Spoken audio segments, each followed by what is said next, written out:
Good morning. The hearing will come to order. The Oversight Committee exists to secure two fundamental principles. First, Americans have a right to know the money Washington takes from them is well spent. And second, Americans deserve an efficient, effective government that works for them. Our duty on the Oversight and Government Reform Committee is to protect these rights. Our solemn responsibility is to hold government accountable to taxpayers, because taxpayers have a right to know what they get from their government. We will work tirelessly in partnership with citizen watchdogs to deliver the facts to the American people and bring genuine reform to the federal bureaucracy. This is our mission statement. Today, gasoline is $3.80. When this administration took office, it was close to half that. Whether it's 2009 at $2.05, 2010 at $2.72, or last year at $3.69, or today at $3.84, we know the gas prices are a leading indicator of whether or not we're on the right track or wrong track in the overall energy fight. The Department of Energy was produced as a separate cabinet-level position as a result of years of, in fact, declining fuel self-sufficiency and a need to ensure that we had a full cabinet at the President's table level department to ensure that energy was a priority. At that time, we were more energy self-sufficient than we are today. At that time, the dreams of green energy were talked about too. The fact is, at that time, we had a bigger percentage of our portfolio of electricity coming from nuclear than we do today. The fact is, 51% of electricity produced in America today is produced from that same dirty coal that it always used. Thanks to the Department of Energy and others, coal is cleaner than it was. The fact is, our reliance on coal, petroleum, natural gas, somewhat on hydroelectric, all remains somewhat similar to what it was. And the dreams and the investments in green energy continue to be somewhat elusive. That's not to say we shouldn't continue. As the Secretary may mention today, we still invest in fusion on a limited basis in the hopes that someday from a glass of water we'll produce green, sustainable energy at a high level just as the sun does. The fact is, that's not what we're going to talk about today. I want to make it clear that administration after administration have set lofty goals and not achieved them. We are going to talk to a great extent today and hear from the Secretary about the Department of Energy's $14.5 billion loan guarantee program, including the much known and touted Solyndra. We're going to go beyond that, though. We're also going to review the Inspector General's report. We're going to recognize that, like any large agency, it's made up of multiple different sub-entities that must do their job, must be respectful of internal management, must heed the Inspector Generals and other groups who find fault. Today, we are not here to find primary fault. We're here to, in fact, ask the Secretary to respond to a number of findings, many of which came from whistleblowers, but even more came from internal audits done by the Inspector General and the Department of Energy itself. Let's make it clear. We are the Oversight Committee, but we are also the committee that has an obligation to ensure that reform occurs. Post the election of the President, the first act of the new Congress was, for all practical purposes, to pass the largest single expenditure of money in a relatively at the discretion of the President way that in history. In other words, the stimulus was very much discretionary money. At the time, people said, no, it's going to be well accounted for. I think we know better today. We know that, in fact, a tremendous amount of money, enough money to double the size of the budget of the Secretary we have before us today, was put at his disposal. It is hard to spend that much money and spend it responsibly. I believe in our Q&A today, we're going to find that, in fact, in many cases, it was too much money too quickly to be spent well.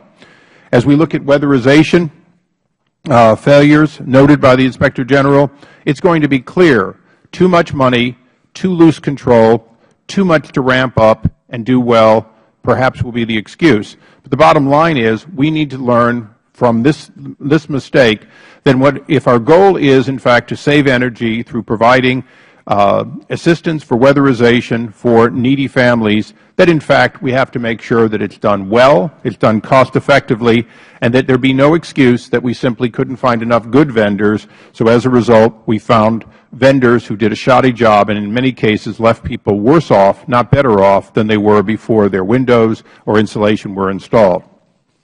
It is very clear that the Obama DOE was DOA when it came to delivering affordable energy to consumers. One of the challenges we have today will be to ask, did we need to have large loans? Why did we need them? Were they proof of concepts, or were they part of a grand plan by the administration to ensure that enough funding to scale up green energy to make it work was possible? As a Californian, I'm very well aware that many of the projects would not even have penciled out for these loan programs if my state had not mandated that our incumbent electric utilities buy energy at as much as 10 times the cost of other energy sources. California and other states have made determinations to buy green energy at whatever the cost was. That fueled a lot of penciling of projects that could have worked, but as we found, they didn't always work. Additionally, the Department of Energy's $5 billion weatherization assistance program is a stunning example of wasted billions of taxpayer dollars. Let's understand, $5 billion should have done more for needy people in America. Perhaps the most important thing is it should have been spent at the pace that would have allowed every weatherization project to be done by a skilled contractor at an affordable price, delivered and verified. That does not mean that the Secretary before us is directly responsible. He oversees a vast, it's not on the script, a vast agency that has multiple bureaucratic and appointed individuals. But we need to ask today to Secretary Chu, can we allow this to happen again? Can we do better? What were the lessons learned? How would you keep it from happening again? And since weatherization programs are not exclusive to just the stimulus, can we in fact do a much better job? Have we found out, if done correctly, what the real benefits would be?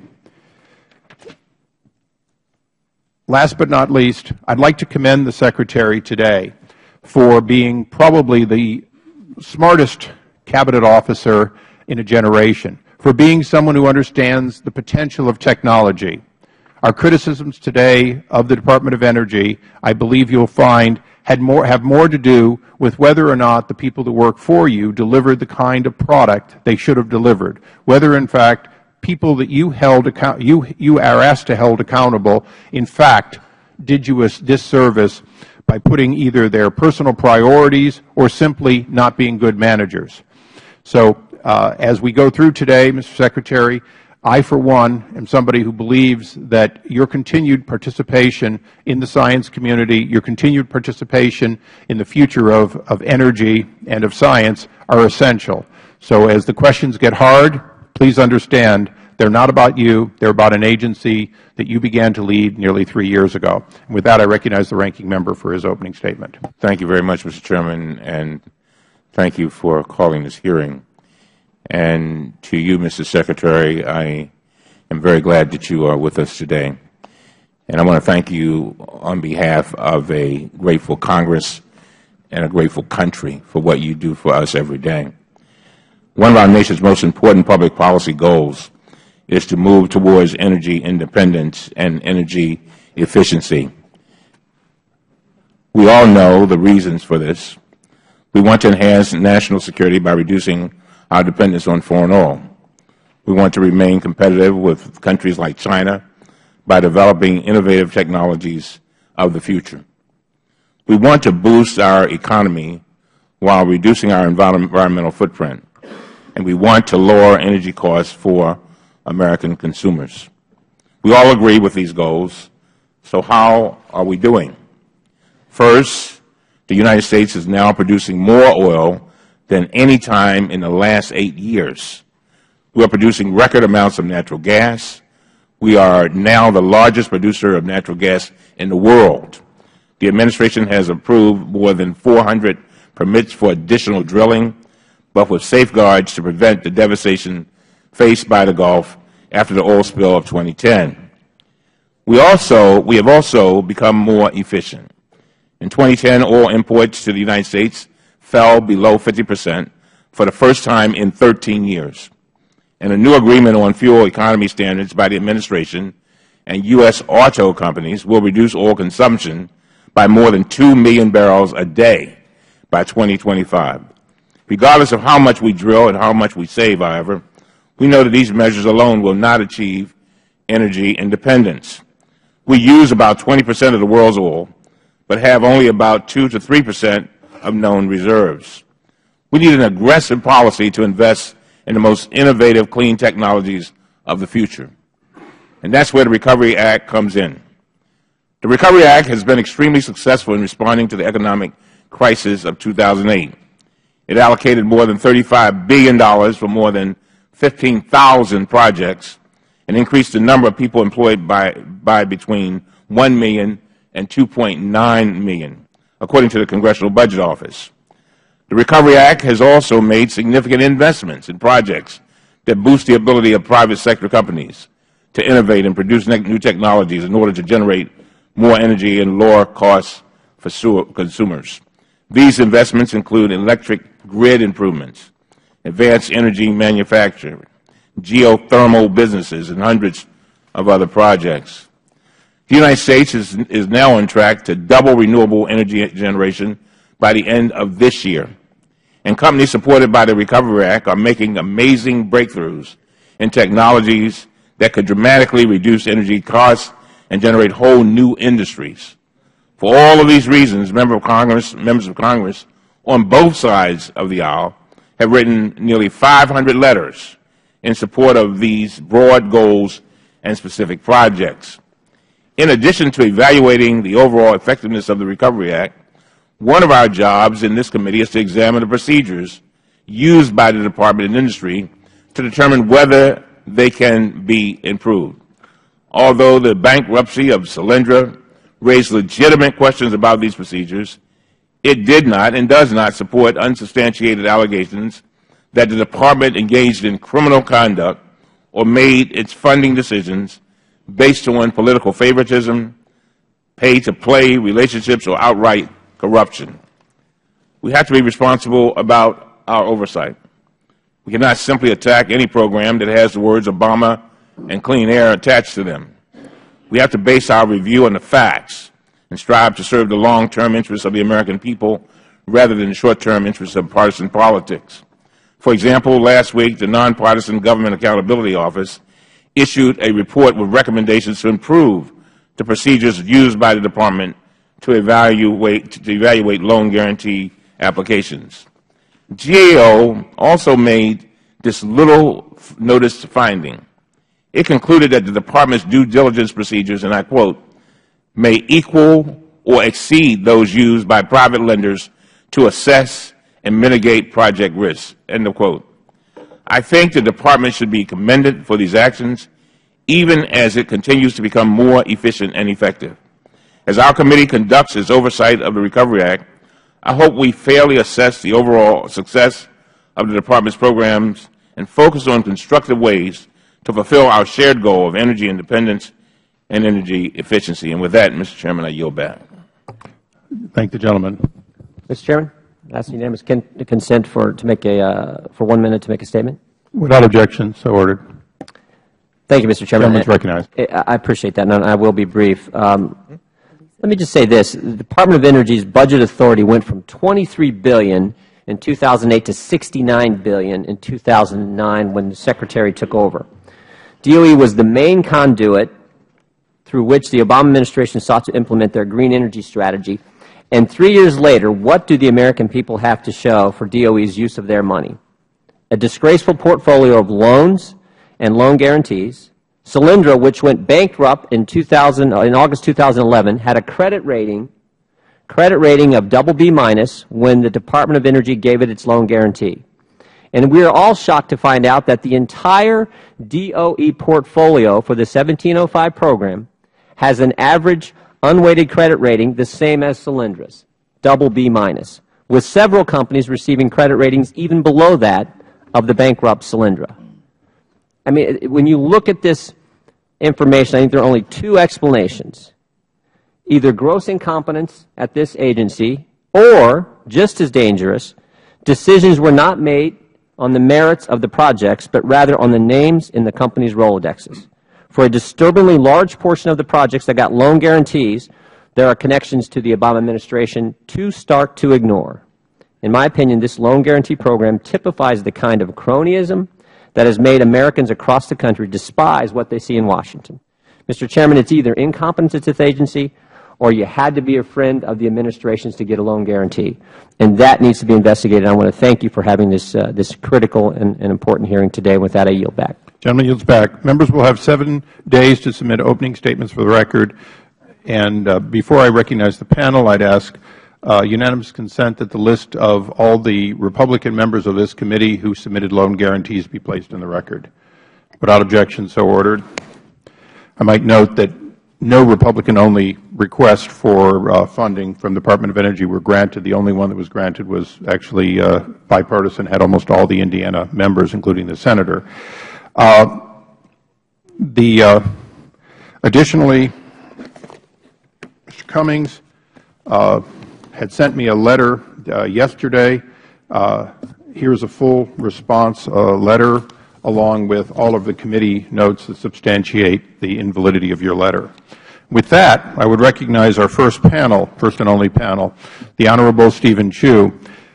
Mr. Secretary, as I did in my opening, I made it clear you're undoubtedly the smartest person to occupy your office in a very long time, if ever. Your resume, including maybe not more patents than I have, but patents that are certainly more long-reaching than mine, speak for themselves. I would, however, note that the committee rules require we swear all witnesses, and would you please rise to take the oath. Do you solemnly swear or affirm the testimony you are about to give will be the truth, the whole truth, and nothing but the truth? I do. Thank you. Please be seated. Let the record reflect a yes. Mr. Secretary, in my printed response, it says, as it always does, limit yourself to 5 minutes, look at the clock, and so on. To be fair, take the time you need. Bear in mind that your entire opening statement will be placed in the record. So what is not in the record is just as valuable as what is in the approved notes. With that, you're recognized. Thank you, Chairman Issa. Ranking Member Cummings, members of the committee, thank you for the opportunity to discuss the Department of Energy's work through the Recovery Act to strengthen the U.S. economy and promote a secure energy future. When President Obama took office, the United States was in the midst of the greatest economic crisis since the Great Depression. To meet this challenge, we had to respond quickly and forcefully. In February 2009, President Obama signed into law the American Recovery and Reinvestment Act to jumpstart the economy and lay the foundation for our future prosperity. Today, we are moving in the right direction, and the economy has added private sector jobs for 24 straight months. The nonpartisan Congressional Budget Office estimated that at its peak, the Recovery Act was responsible for up to 3.6 million jobs nationwide. The Energy Department received more than $35 billion through the Recovery Act, supporting more than 15,000 projects across the country and helping the United States to compete in the global clean energy race. Since the summer of 2010, we have consistently supported between 40,000 and 50,000 direct jobs each quarter. The Department takes its obligation to the American taxpayer seriously, and from day one, our mission was to get the Recovery Act funding out the door quickly, responsibly, and transparently. Oversight has been a top priority for the Department and me. We put in place an aggressive monitoring system to ensure that the Department and its grantees spend Recovery Act funds wisely. The Department takes any case of waste, fraud, or abuse very seriously. To date, less than 0.1% of the Department's Recovery Act projects have resulted in a criminal indictment or conviction for waste, fraud, or abuse. Each of these cases was unacceptable. We have taken action to address issues early on and hold responsible parties accountable. Moreover, the Department has cooperated and will continue to cooperate with the Inspector General's investigations. I have spent my career as a scientist. Rigorous peer review and double-checking someone else's findings are fundamental to sound scientific progress, and I believe the same is true in the government. So I welcome any and every sincere effort at oversight, and where we find mistakes, we have and we will move swiftly to correct them. I hope today can be an opportunity to have a serious, substantive dialogue. The American people expect all of us to honestly assess the investments we've made and chart a course for the future. Ultimately, we share the same goal, ensuring that America wins the clean energy race. While any case of fraud, waste, or abuse is unacceptable and deserves swift and appropriate action, oversight also requires us to examine the overall effectiveness of our Recovery Act programs. These investments are helping to modernize the ways we produce and use energy so we can compete for energy jobs of the 21st century. We've made strong progress in several areas. Through the Recovery Act, we've helped families and communities save money by saving energy. We've put construction workers, contractors, and others to work, weatherizing 680,000 homes. Thanks to the Recovery Act investments, the United States has nearly doubled renewable energy generation since 2008. Projects supported by the 1603 program, the 48C tax credit, and the Section 1705 loan program are putting tens of millions of Americans to work building and installing the clean energy technologies that will power our future. The Recovery Act is also helping to diversify our transportation sector to protect consumers from high gas prices and to reduce our dependence on imported oil. We are supporting advanced biofuel facilities and strengthening our electric vehicle manufacturing industry. Through the Recovery Act, we are upgrading the grid to a more secure, stable electrical system. We are investing in cutting-edge research so the United States can maintain our leadership in science and technology. The Department of Energy's Recovery Act efforts are working. They have created jobs and put us in a stronger position to compete in the global clean energy economy. Last year, the United States reclaimed the title from China as the world's leader in total clean energy investments. However, our comeback is due in large part to programs and tax incentives that have expired or are set to expire soon. America has reached a crossroads. We can play to win in the clean energy race, investing in America's workers, industries, and innovations, or we can wave the white flag and cede leadership to other countries. I believe the United States can and must win this race. The Recovery Act gave us a strong foundation to build on, but we must move forward with fierce urgency. Thank you, and now I welcome your questions. Thank you, Mr. Secretary. I will recognize myself for 5 minutes. Let me start by saying you were still speaking in the present tense. My understanding is the Recovery Act is expired. You can't spend funds under the Recovery Act now. Is that correct? The Recovery Act is expired. There are programs put in place. For example, in the loan program, we still have the majority of disbursements to go forward with. So there is a recovering due diligence that has to be done in the Recovery Act. So from a pure standpoint of the Stimulus/Recovery Act, it was all supposed to be spent in a year or two in order to get the economy going again. We're 3 years past its passage and you haven't spent it all. Would you say that, in fact, much of the money that you have left to spend legitimately is, in fact, not stimulus per se, but, in fact, simply a plussing up of what you got to do for your entire 4 years as Secretary? No, I would respectfully disagree. The requirement was we would have to work towards obligating the fund. No, I understand the law. Okay. What I want to hit you on is a little bit more of your undergraduate economics. Stimulus was supposed to get the people working again. It was not anticipated, nor was it designed to go 4 years. But in fact, you are saying today that it is going to go 4+ years. You will still be spending or obligating these funds, particularly from the loan programs, after a full 4 years at the current run rate, meaning that the money rushed in quickly and spent, basically $800 billion, was in fact an effective doubling of your budget for the entire 4 years. Not exactly, not really, in fact, because if you look at the things that were funded under the Recovery Act, they were proportioned considerably differently than what the earlier Department of Energy budgets had been doing. Well, I didn't head this committee when President Bush was doing the plus-ups for the war, but I watched Department of Defense simply decide how much to put in one pot and how much to put in the other pot, and basically what happened is DOD got a huge windfall going into the war that let them catch up with a lot of things they wanted to do. The point I think that we're making here today is your weatherization program. Would you put the weatherization slide up? This is from your own IG.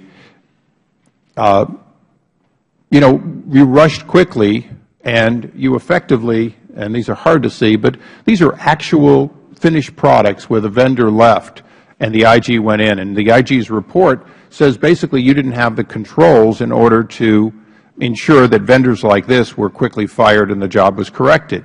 So on one hand, weatherization was effectively doing a shoddy job. This is an actual, I don't think most of us would like to have that particular improved blanket over our hot water heater, although I've been told it might be somewhat effective.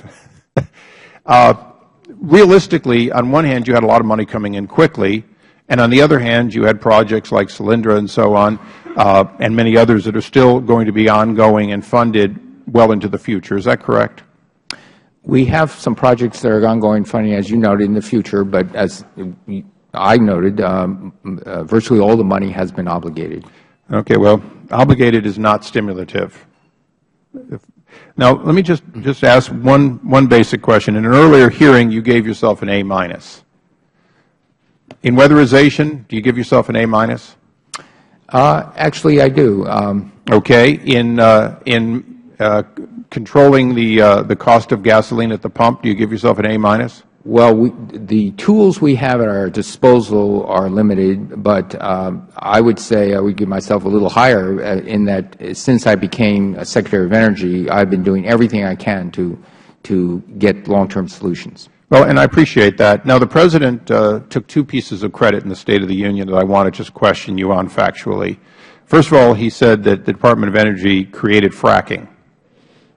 He took credit for that in the State of the Union. My understanding is fracking was created 60 years ago, and enhancements of fracking, which the Department of Energy participated in funding the improvements, occurred before you came to office. Is that correct? It is absolutely true that there were earlier ventures into fracking. It was producing, at the very earliest times, less than 1% of the natural gas. The Department of Energy, in 78 to 92, I believe, invested in fracking. We got out when Schlumberger got in. Okay. So when the President says the Department of Energy is the reason, that's great. The only problem is he was still in high school when the Department of Energy started investing in that. I just want to make sure we understand the timeline of this particular President's claims. Last but not least, if you had to do it all again, would you have made the large-scale investments that you made in Solyndra and all these others, or would you, in fact, have made smaller scales? In other words, was it essential to put tens of billions of dollars at risk, hundreds of billions of dollars at risk in some ways?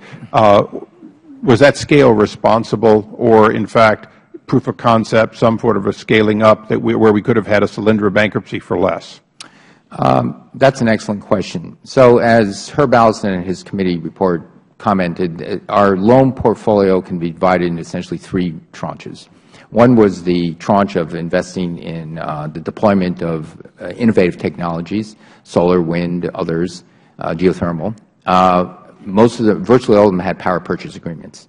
That actually requires a considerable amount of money, but as Herb Allison said, on balance, those are lower risk. The higher risk ones included innovative manufacturing because you don't really know how things are going to. But on that innovative manufacturing, we think that some loan assistance played a very useful purpose. And then finally, there were two major auto loans to Ford and Nissan, which at the time were regarded as risky, especially the Ford loan, and did not have at the time a reasonable rating. But that turned out to be a very successful loan, and we saved a lot of jobs, created a lot of jobs, and Ford has bounced back tremendously. Great. I'm sure we'll get to other questions about the term innovation. With that, I recognize the ranking member. Thank you very much, Mr. Chairman. Mr. Secretary, yesterday, Chairman made a new allegation. He said that in reviewing a loan guarantee for an Arizona-based company called First Solar, the Department of Energy, and I quote, manipulated analysis, ignored objections from career professionals, and strategically modify loan evaluations in order to force project funding out of the door, end of quote. Mr. Secretary, prior to issuing its report, did the committee contact you about that allegation or ask you for an explanation? Yes, it did. And did you provide them with one? I believe we did. And can you tell us now, are these allegations true? No. What was happening was that there was a series of emails and internal debate among our career professionals as to whether we had internal policies established that we wanted these loans to support innovative deployment of innovative technology. And there is a robust discussion between our career professionals as to whether it met the self-imposed criteria. And in the end, the person who was looking and trying to decide within his own group said, no, these we think are innovative and crosses that threshold. Did the Department manipulate the analysis, ignore senior officials, and force this funding out the door for political reasons? No. In fact, this was a discussion all with the career employees who, by the way, I would have to say I know some of these individuals. They're truly outstanding individuals. Was your career employee overruled by political appointees in order to defy his own scientific judgment? Is any of that true? No, it's quite the opposite. Again, it was all in the career staff in an internal discussion. Mr. Secretary, I don't know if you are aware, but in March 2011, Arizona Governor Jan Brewer issued a statement praising First Solar's projects in the state, and she said, and I quote, "First Solar's presence in Arizona has been a great engine in driving our renewable energy sector forward," end of quote. She also noted that First Solar's Mesa facility project would create 600 quality jobs, and this is her words, and the potential for hundreds more, and would help in promoting Arizona's Commerce Authority's plan for business attraction, retention, and expansion, end of quote. In October 2011, Governor Brewer touted First Solar's DOE projects as part of Arizona's ascension, quote, ascension as a national and global leader in the solar energy. Were you aware of those statements?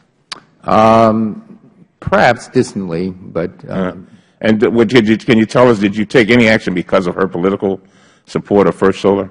No. As I've said repeatedly, we evaluate each loan application on its technical merits. Now, Governor Brewer was not alone. Senator John McCain also praised First Solar's decision to build in Arizona, and he stated, First Solar's, quote, First Solar's announcement to build a new factory in Mesa and deploy their domestically manufactured modules in solar projects like Agua Caliente in Yuma County will not only create jobs for Arizonans, but also represents another important step towards greater energy security. And so, were you aware of that? Again, I don't read all of those statements, so I'm not really sure. Mr. Secretary, one last question. On September 20th, 2011, Chairman went on national television and condemned the Department's entire loan guarantee program as a, quote, broad scandal that, quote, end of quote, broad scandal that, quote, has been driven by political favoritism, accusations of pay-to-play relationships, end of quote. He stated that having politicians involved in selecting winners and losers is how we, quote, end up with corruption in government, end of quote. Is there any truth at all to the allegation that you base your findings and decisions on political favoritism or on pay-to-play relationships or on outright corruption? No, there is none. Now, you said in answering one of the Chairman's questions, you said he asked you about your grading yourself with regard to weatherization. I think you gave yourself an A or an A minus. And gas at the pump, you gave yourself an A. Mr. Chairman, you took a little longer than I did. It's going to have a little extra time. All right. Let me ask you this. Explain why that is. I'm just curious. Sure. Very, very quickly, because I see time is running out. If you looked at, for example, the weatherization program, we set up a system where before you reimbursed for work done, everything had to be inspected. See, our money went to the state, the state went to local organizations, and local organizations then arranged for contractors. In addition to that you had to verify the work had been done. We also set up, through the states, insisted on an independent audit. At least 5% of the work had to be seen and its value done independently. And what we found in this audit was there were about 3 or 4% of the work fell into 3 categories. One category is perhaps the family didn't qualify because there was a maximum of 200% above poverty line. In some cases, if the work was not done adequately or shoddily done. And finally, if not all the stones were unturned, there could have been other weatherization work in that program. I don't have the breakdown, but it's lumped into those 3. So what they found was roughly 3 or 4% went into those 3 categories in an independent audit. Then IG, the DOE IG and the Government Accounting Office did another independent check on what this independent group found, and my understanding is they found very little beyond what our IG found. So in 3 or 4% of the cases, and in all cases where there were things as shown in those pictures where, yes, it was a very badly done job, the contractors were asked, go back, fix it on your own dime. And so if you look at that 3 or 4%, this is not that bad in an area where a lot of insulation and things like that are largely invisible. And so it was the mere fact of we set up this robust oversight. And then the third independent oversight wasn't really finding anything more. It told us that it was more or less all right. I mean, but again, let me stress, and I'll say this, we are not happy with those 3 or 4, those instances where there was shoddy workmanship, and we are not happy with any of it. Thank you, Mr. Chairman. You're very welcome. I'd ask unanimous consent now that the email records, and I apologize, Mr. Secretary, your people provided no bait stamps and delivered only on paper, so I'll read a little bit. The document dated Tuesday, February 1st, 2011 at 1:57 p.m. from David Franz, which, by the way, is the one that says, isn't that a carbon copy of Agua Caliente? His answer is, it is. Something prohibited within the regulations. It's in your report, too. Secondly, the document dated February 1st, 2011, 12:12 p.m. from Sarah Heisinger. And third, the document dated Thursday, June 23rd, 2011, 12:34 p.m. From Kim Dong, who I understand is, or Dong, I'm sorry, Doug Kim. I'm reading, unfortunately, his from rather than his name. Doug Kim, who is Director, Technical and Project Management Division, LP 30, Loan Program Office. Without objection, so ordered. Mr. Chairman, may I have copies of this? Of course, you already have copies. Where are they? They were all delivered to you in the same fashion with no bait stamps by the Department of Energy, who chose to print off of computers paper so they would be extremely hard to go through. We were delivered 50 boxes. How about you were delivered the same boxes? With that, we recognize the gentleman from North Carolina, Mr. McHenry. Thank you, Mr. Chairman, and Secretary Chu, thank you for being here.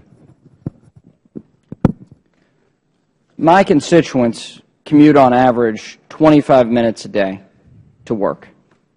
84% of them drive themselves. Public transportation is not readily available in western North Carolina. Tell me what you've done to reduce the price of gas at the pumps. What policies have you put in place to reduce the price of gas at the pumps? Well, I can tell you what the administration has done, and then I'll narrow it down to what the Department of Energy can do and has done. Certainly, a lot of Federal lands have been put up for auction for production of oil.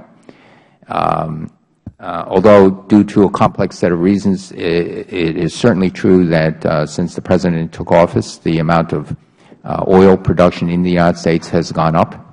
But my question, Secretary Chu, as you know, the production of oil on public lands has actually gone down under your administration's watch. What policies and production has gone up on non-public lands? I mean, for instance, in the Dakotas, I mean, the Bakken Shale is fantastic, wonderful technology advancements. But what policies has this administration put into effect to help reduce the price of the pumps? Well, there was one policy. It was, I would say, a reaction to an oil interruption due to the Libyan incident. But in the tools that the Department of Energy has at its disposal, what we have done is we have worked with manufacturers to improve the cost, the efficiency of internal combustion engines to reduce those costs. We are very aggressive in trying to look for alternatives other than petroleum, if adopted worldwide, could have a moderating effect on the price of gasoline, bring those prices down. For example, we were very enthusiastic about the development of natural gas, shale gas, especially over the last 5 and 10 years. And the Department of Energy has been very active looking at ways to use natural gas for long-haul trucking, for centralized delivery trucking. We've just put out an announcement saying we want to see if we can reduce the cost of storage of natural gas in automobiles and short-haul trucks that could be readily available. If we can do this, we can move to what are called biofuel cars, so that the same internal combustion engine can burn natural gas or gasoline or diesel. But one of the barriers is the very high cost of that carbon fiber tank or the very high pressure. So we have pushed forward a program to develop better storage. So everywhere, those are examples. Battery, electrification, alternatives. Right now the electric cars are fairly expensive, $32,000 for a Nissan Leaf before subsidies. The Chevy Volt's about $40,000. Very aggressive about adding battery development so that we can dramatically bring down the cost of electrification to $20,000, $22,000. Well, Secretary Chu, you've mentioned a number of things. At what point will those have an effect of my constituents' cost of purchasing gas at the pumps? Well, as you know, and as we all know, that you look at all the tools available in our chest, and we look at all those tools. But as the President has repeatedly said, there's no single bullet. Yes, we want to increase production. Yes, we want to do all those other things. And mostly we want to diversify, to give our consumers a choice to decrease the So at what point will those have an impact on the market? Natural gas long-haul trucking, very quickly. A consortium of companies. I mean, before the next election, perhaps? Yes. Their plan is to have invested $300 million in liquid nitrogen fueling stations by December 2012. My time is short. You've listed a long list of things that this administration has done. I have not yet heard that they're trying to increase the supply of American oil or our refining capacity or limit the regulations and the diversity of blends that are required. I have heard nothing from you today that indicates a policy this administration has put in place that will meaningfully impact the price at the pumps, other than driving it up. The policies this administration has put in place have actually increased the cost of fuel at the pumps. They've increased the cost of commuting for my constituents. And to tell my constituents with 10% unemployment in Western North Carolina that you need to go buy a Nissan Leaf, that you need to, in order to commute for 50 minutes a day, you're going to have an employer who's wonderful enough to provide you a place to plug in your car so you can get home, is absolutely ridiculous. And the anger that my constituents have of the cost at the pumps is very real. And if the President doesn't get this, if the Secretary of Energy doesn't get this, we've got a real problem here. We doubled the budget of the Department of Energy in 2009, and yet we're paying twice as much at the pumps. This is absolutely ridiculous. We've seen cylinders. The gentleman's time has expired. But we've not seen a reduction at the pumps. I thank the gentleman. Mr. Secretary, I know there wasn't a question there, but would you like to restate what I believe was a quote that they're investing these billions in liquid nitrogen?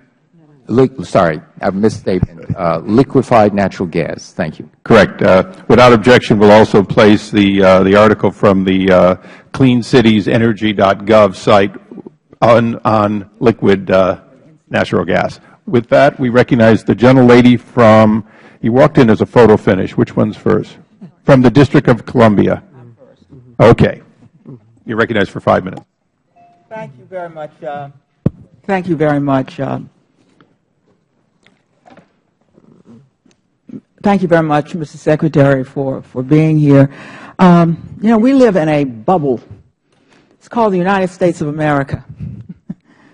But when I think of oil, of course, I think of the increasing consumption by the rest of the world. I was astonished to learn that we have only about 2% of the world's known oil supplies, and yet consume 20% of the oil supply.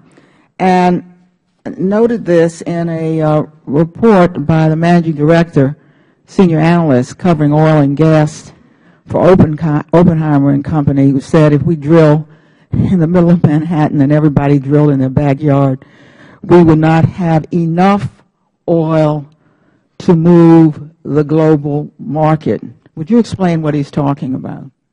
Well, the oil markets are an international market because one can ship oil fairly inexpensively anywhere in the world.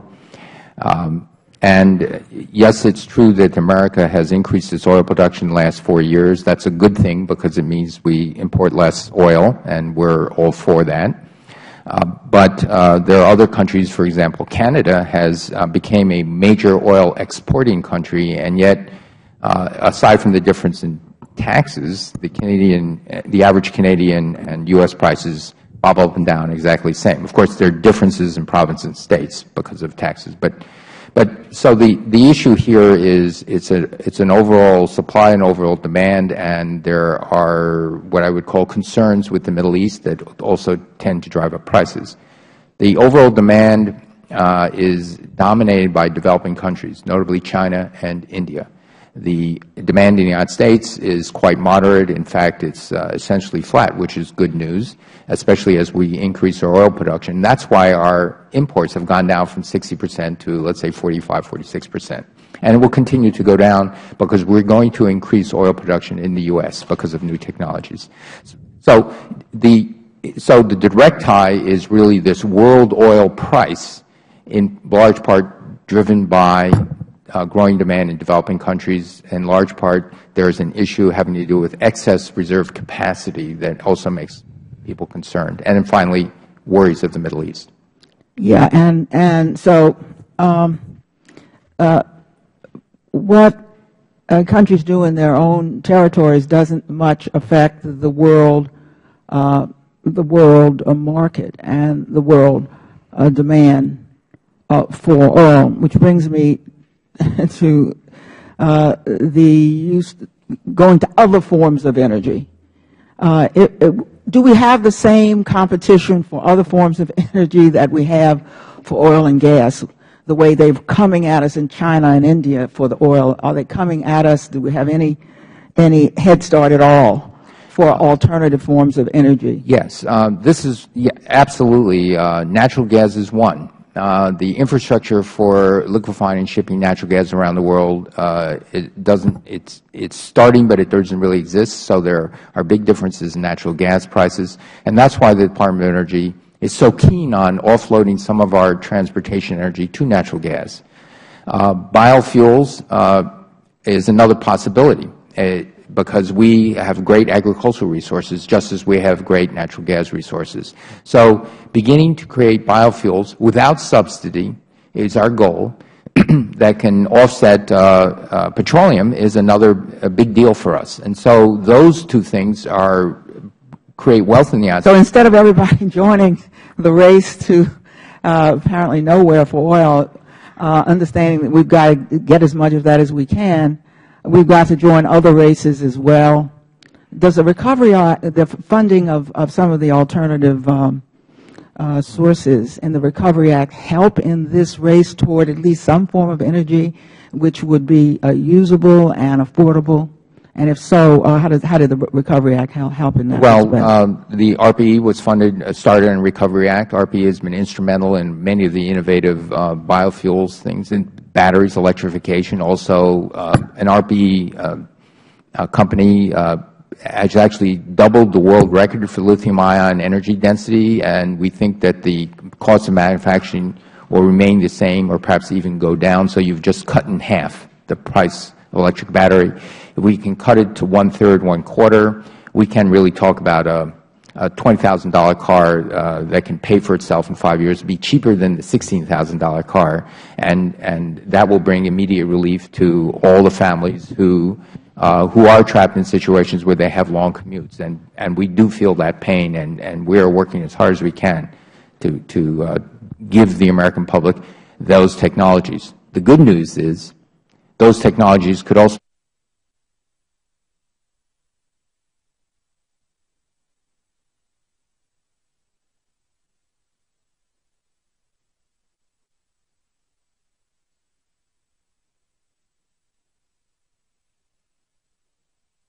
I hit the private rather than the talk. I apologize.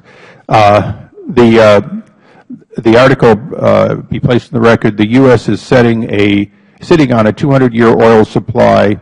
This is from the Business Insider. It quotes President Obama. President Obama said the U.S. possesses 3% of the world's oil reserves, or about 22.3 billion barrels, which comes out to 200 years supply of our need. And with that, we recognize, without objections ordered, without that, we recognize the gentleman from Tennessee, Mr. Desjardins, for 5 minutes. Thank you, Secretary Chu. Appreciate your testimony today. And 5 minutes goes very quickly. If you could, no one likes yes or no answers, but if you could answer yes or no to these questions, I think they're fairly straightforward. With regard to First Solar, DOE deemed both Agua Caliente and Antelope Valley Solar Ranch as innovative projects, correct? That's correct. The innovative component of the Agua Caliente projects involved inverters that benefited from fault ride-through technology and dynamic voltage regulation, correct? Yes, that's correct. Thank you. And you agree that Antelope Valley Solar Ranch's application indicated it would use the same exact inverter-related technology? A very similar technology, plus one additional innovative technology, tracking of inexpensive, one-axis tracking of the sun with these lower efficiency solar panels. Okay. And but since Agua Caliente's already relied on the inverter technology, would the gentleman yield for a second? As a Californian, I have to say Agua Caliente. Yes, I did not want to correct. The chairman of the Agua Caliente tribe in my district just passed away, so I'm acutely aware that today I'd like it. We'll give you back the time. Agua Caliente. How did you pronounce Desjardins the first time? So I was showing off. You know, for a long time I just said, "You're next, Doc." Thank you. Okay. Caliente, is that right? Okay. Agua Caliente, yes. Okay. But since Agua Caliente already relied on the inverter technology, Antelope Valley needed to find another innovation to further differentiate itself. Is that correct? That is correct, and it had this other differentiated technology. Okay. Are you aware that DOE deemed single-axis trackers which rotate to follow the sun as the innovation that would differentiate Antelope Valley from Agua Caliente? I believe so. Okay. I think that's what you were referring to earlier. Okay. Can we put up a slide where Dong Kim discusses the trackers? Oh, it is already up. Thank you. Secretary Chu, I'm about to show you an email here where Dong Kim, the Director of DOE's Technical and Project Management Division, makes clear that these trackers are not innovative. Can you explain this? Trackers have been used before. They've been used in smaller scale things. They've been used in higher efficiency solar panels because the added cost of tracking the motor, the locking as the sun goes across, was something that had been used before. But when you go to very large scale, and the thin film technology, the cat telluride they were using at the time, 11% efficient, wasn't comparing to where you had a much higher efficiency, let's say 16% silicon to track. And so the question was, can you get a large project and the additional capital expense of tracking to make it work with at that time relatively low efficiency panels, which were lower cost to make. Now, the good news is the efficiency is going up to 14.5%, but that was the merging of the technologies. And in the end, Dong Kim decided that perhaps, and again, it was a total discussion within that group as to what would rise to the threshold of innovation. Okay. So you disagree with Dong Kim? I think Dong Kim has an opinion that he then wrote the justification of that opinion later on. And so what you see is the workings of an internal discussion with Dong, with others within that section of the department. So this is all internal within the career folk. And so Dong Kim actually, when he wrote up, because in the end it's going to be a decision that they put forward. If they decided it was not going to be innovative, then it would not go forward. The other email that was referred to, we believe, was referring to the terms of the project finance. It's more a finance agreement rather than technology. But I don't really know that we're just assuming that's the carbon copy. But I can't put myself in the minds of Dave France, but we think it might have to do with the terms of the finance agreement with regard to the reference of carbon copy. Okay, thank you. So based on the facts, Antelope Valley Solar Ranch failed to meet the innovativeness required, and as a result, DOE made a $646 million mistake by approving the loan. Will you personally commit to preventing any additional money from going to First Solar's Antelope Valley project? Well, first, I don't really know what the status of that is. Once we make a commitment to a loan and begin to disperse the loans, we take very seriously the contractual obligations. And so we can get back to you on what those contractual obligations are. Okay. And the projects need to meet benchmarks, is that right? That is correct. Okay. My time is up. Would the gentleman yield? Yes, sir. So, but since they're both with the same company, and they used a carbon copy and created a false difference, one that really didn't exist, one that could have been some units with and some without, by definition, isn't their application, in fact, one that you could go back and question whether their application claiming innovation was correct or not? You're the owner of 15 patents, well, including the ones that are pending.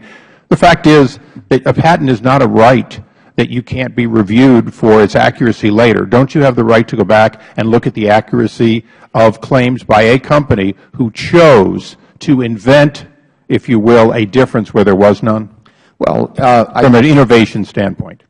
I think in terms of a loan guarantee and a finance agreement, once you've decided, you've made a commitment, and you go forward, as you well know, that's a contractual basis.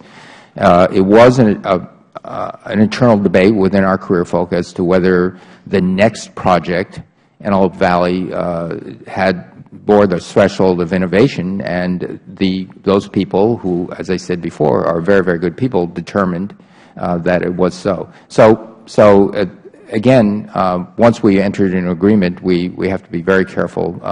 You know, there are milestones, there are things of that nature, and we'll follow those procedures. Okay, I will give the minority a copy of this, but I'm going to enter at this time into the record page 12, which indicates no difference in the application on the actual document. We'll give you a copy of it, Mr. Secretary, and come back to it in a few minutes. And with that, the gentleman from Virginia, Mr. Conley, is here. Thank you, Mr. Chairman. And welcome, Secretary Chu. Over here. It's great to see you again, and thank you for your leadership. I think our country is very fortunate to have somebody with your caliber and your background leading the Department of Energy, and I thank you for your leadership. For some, Dr. Chu, the narrative here seems to be that the stimulus bill, with respect to energy in particular, was a complete waste of time, a boondoggle, not very transparent, and accomplished almost nothing. In fact, maybe negative nothing, because there was fraud, there was waste, we didn't know what we were doing. I'm just curious, let's take weatherization, which has been singled out. At the time we were considering the stimulus bill, weatherization was heralded as a potential boon in terms of energy efficiency in helping lower-income folks who otherwise couldn't retrofit their homes or businesses. It would put people to work, and it would save on energy costs over time. We have a report today by the majority staff that basically asserts that billions were wasted in that program. It didn't work. Your take? We think that aside from these isolated, some subset of that 3 or 4%, it was overall a very successful program. Its overall impact is actually can't be fully felt. But let me just tell you a little story. I went to one of the earlier homes that was weatherized. A widow in Milwaukee. She was living in a small house. It was weatherized. They put insulation in the ceiling, in the walls. They gave a new heating system. And she said for the first time in as long as she could remember, she can now eat breakfast in her kitchen. Before that time, it was just too cold, and most of her, and this is within 200% of poverty level, this is a person who is suffering and spending a lot of a very limited set income on her energy bill, and that went way down. And so then that person can take that money and channel it right back into the local economy. And so we have hundreds and thousands, actually hundreds of thousands of stories like that if you consider the 680,000 homes that were weatherized. 680,000. And do I understand that the average saving per year for each of those 680,000 is about $437? That's been an estimate, yes. So would you say that the program funded by the Recovery Act was a success in your view? Yes. As I said, that's why I was willing to give that one an A. I'm actually always amused when people ask me as a professor how I grade myself. I'm a tough grader, but in any case, yes, that would, and again, let me point out in those instances where there has been a shoddy workmanship, for example, we went back and insisted they fix it with no cost to the taxpayer. Yes. Well, perhaps some who have an ideological bent against any such intervention may want to highlight some of the problems and gloss over the preponderance of success. But in terms of effectiveness in energy efficiency, this program has long been touted as something that actually is quite effective. Is that correct? Well, it is very effective, and it brings relief. And when you see it on a very personal level, when you actually see how it affects our population. And Mr. Secretary, let me just, if I may, move on. Did you say that U.S. oil production has actually increased in every year during the Obama presidency, reversing an 8-year trend? Yes, I did. And how did that happen? I thought the President was opposed to fossil fuel exploitation and just liked sort of squishy renewable energy. Well, it happened in large part because of things that were being developed over a period of a couple of decades, notably the shale oil, and shale gas liquids. So it went up, not down, under President Obama? That's correct.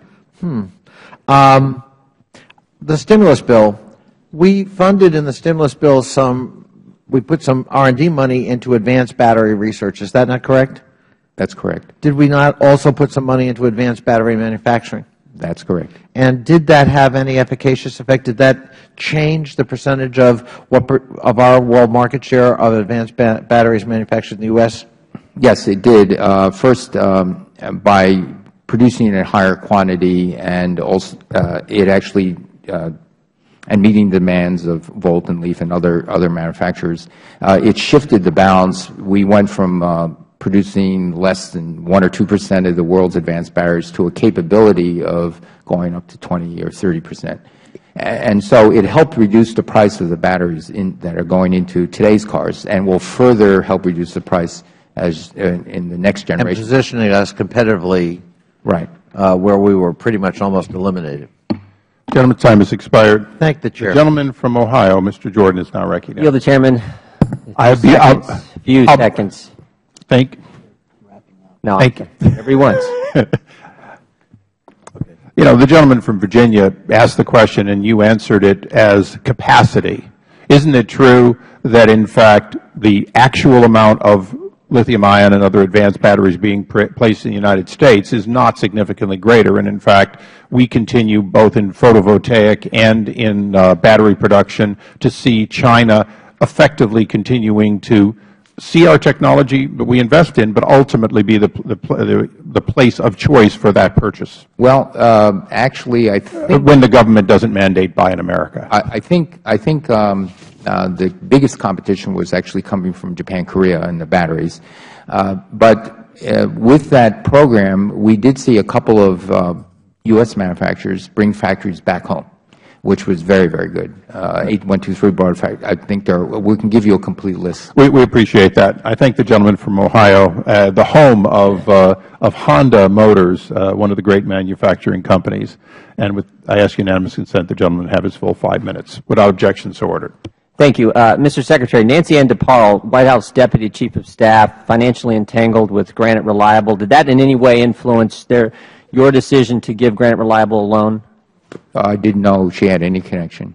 Yeah, with her son, she actually yielded a share to her son. Mr. Secretary, did the fact that Michael Froman, Deputy Assistant to the President, investor in Solar Reserve, did that in any way influence your decision to give Solar Reserve a loan guarantee? No. Similarly, I did not know. Mr. Secretary, did the fact that David Sandolau, Senior Advisor at Good Energy's, Assistant Secretary at Department of Energy, major investor in Solar Reserve, did that in any way influence your decision to give Solar Reserve a loan guarantee? No. Mr. Secretary, Steve Spinner, whose wife, law firm represents Solyndra, a former bundler for the President, Mr. Spinner was, did that in any way influence your decision to help Solyndra? No. Mr. Secretary, how about John Bryson, former chairman of the board at BrightSource, now the Commerce Secretary? Did that in any way influence your decision to give a loan guarantee to BrightSource? No. How about Peter Weeks, Mr. Secretary, Clean Energy Advisor at the Department of Energy for loan guarantee programs? Did he have any influence on whether decisions were based on politics, seeing how his experience on his resume says his only experience prior to was working in the presidential campaign? No.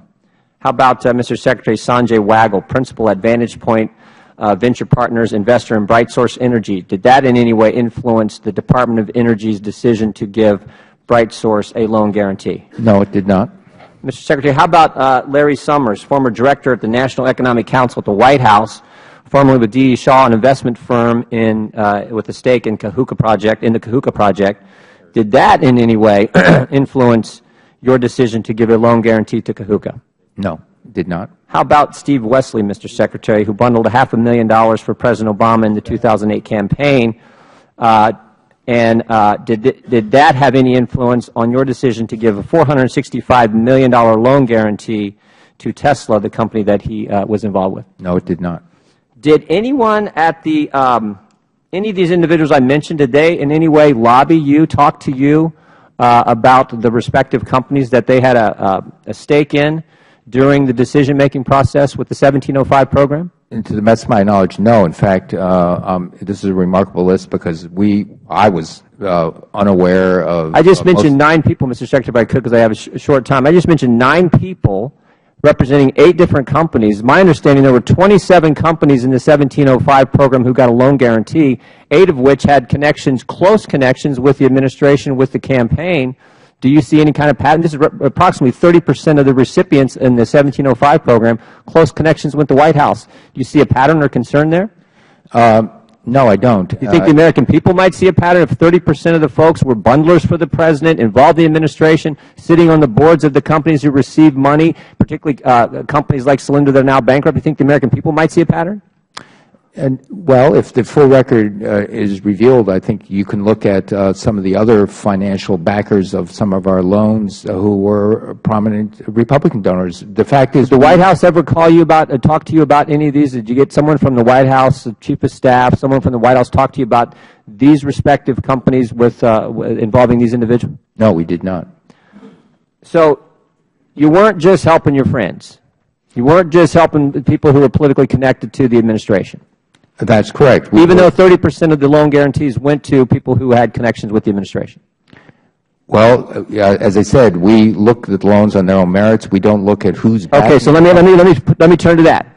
So if you weren't helping your buddies and you were basing the decisions on the merits of the loan, how do you explain the fact that 23 of the 27 recipients of the loan guarantees were rated as junk status investments? How do you explain that fact?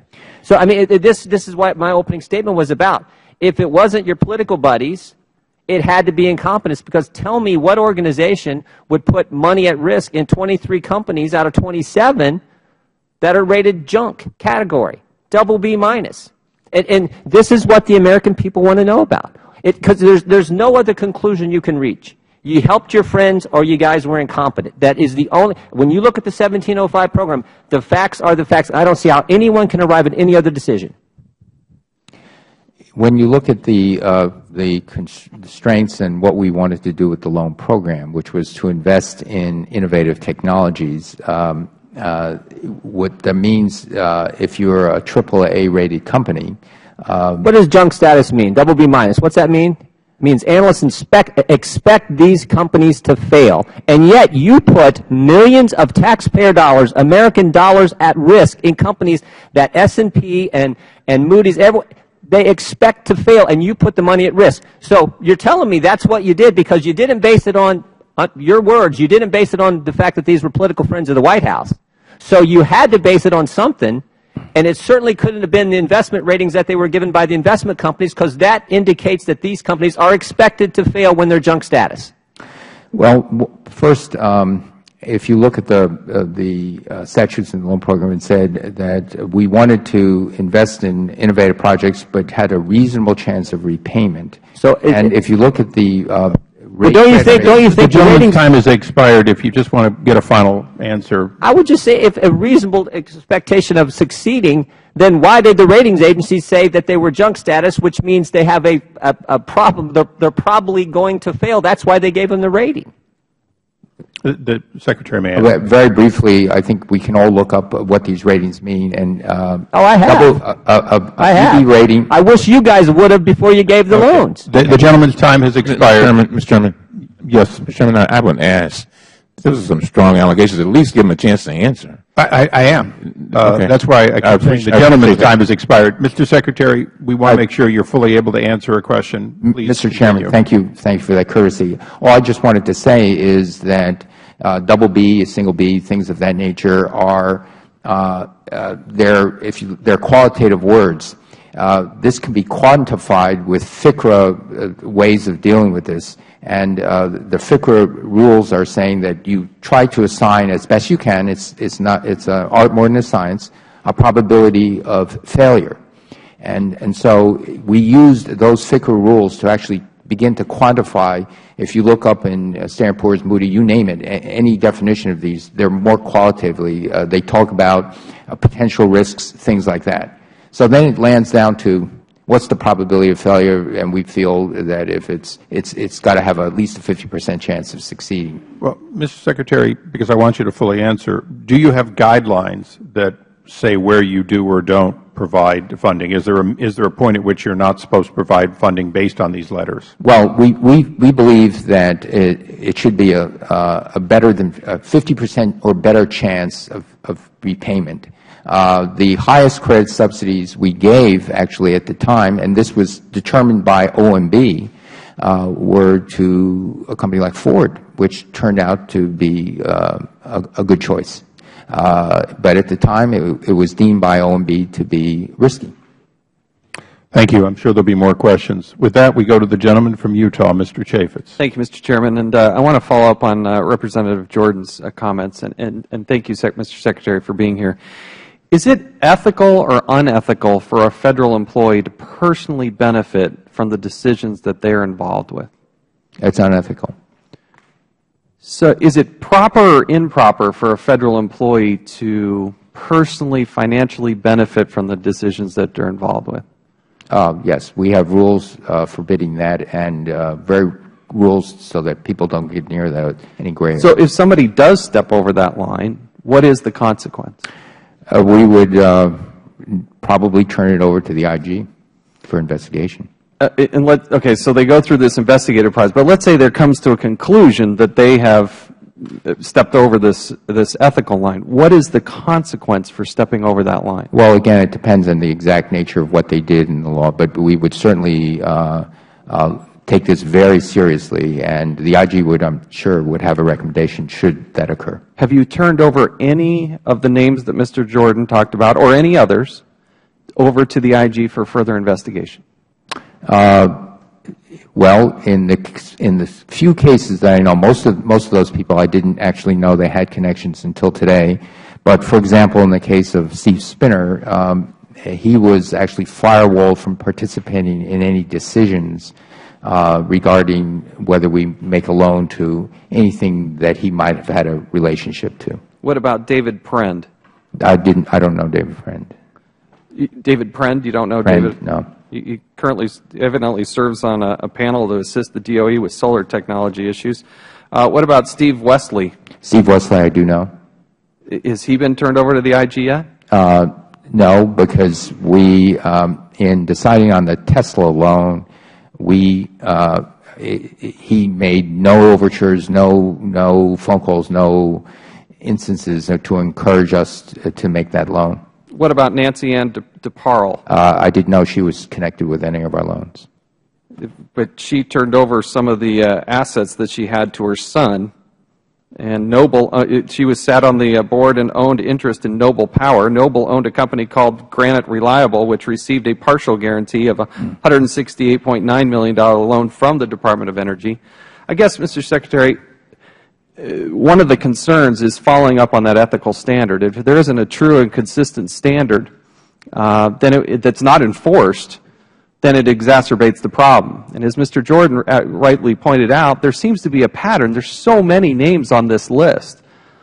I just want to know personally, what are you doing to follow through on our concerns that these people were personally, financially benefiting from the decisions that they're in a position to influence people, where they had major financial gain on the upside of these loans? What are you doing about that? Well, first, we look at any allegation and see if there's any merit to it.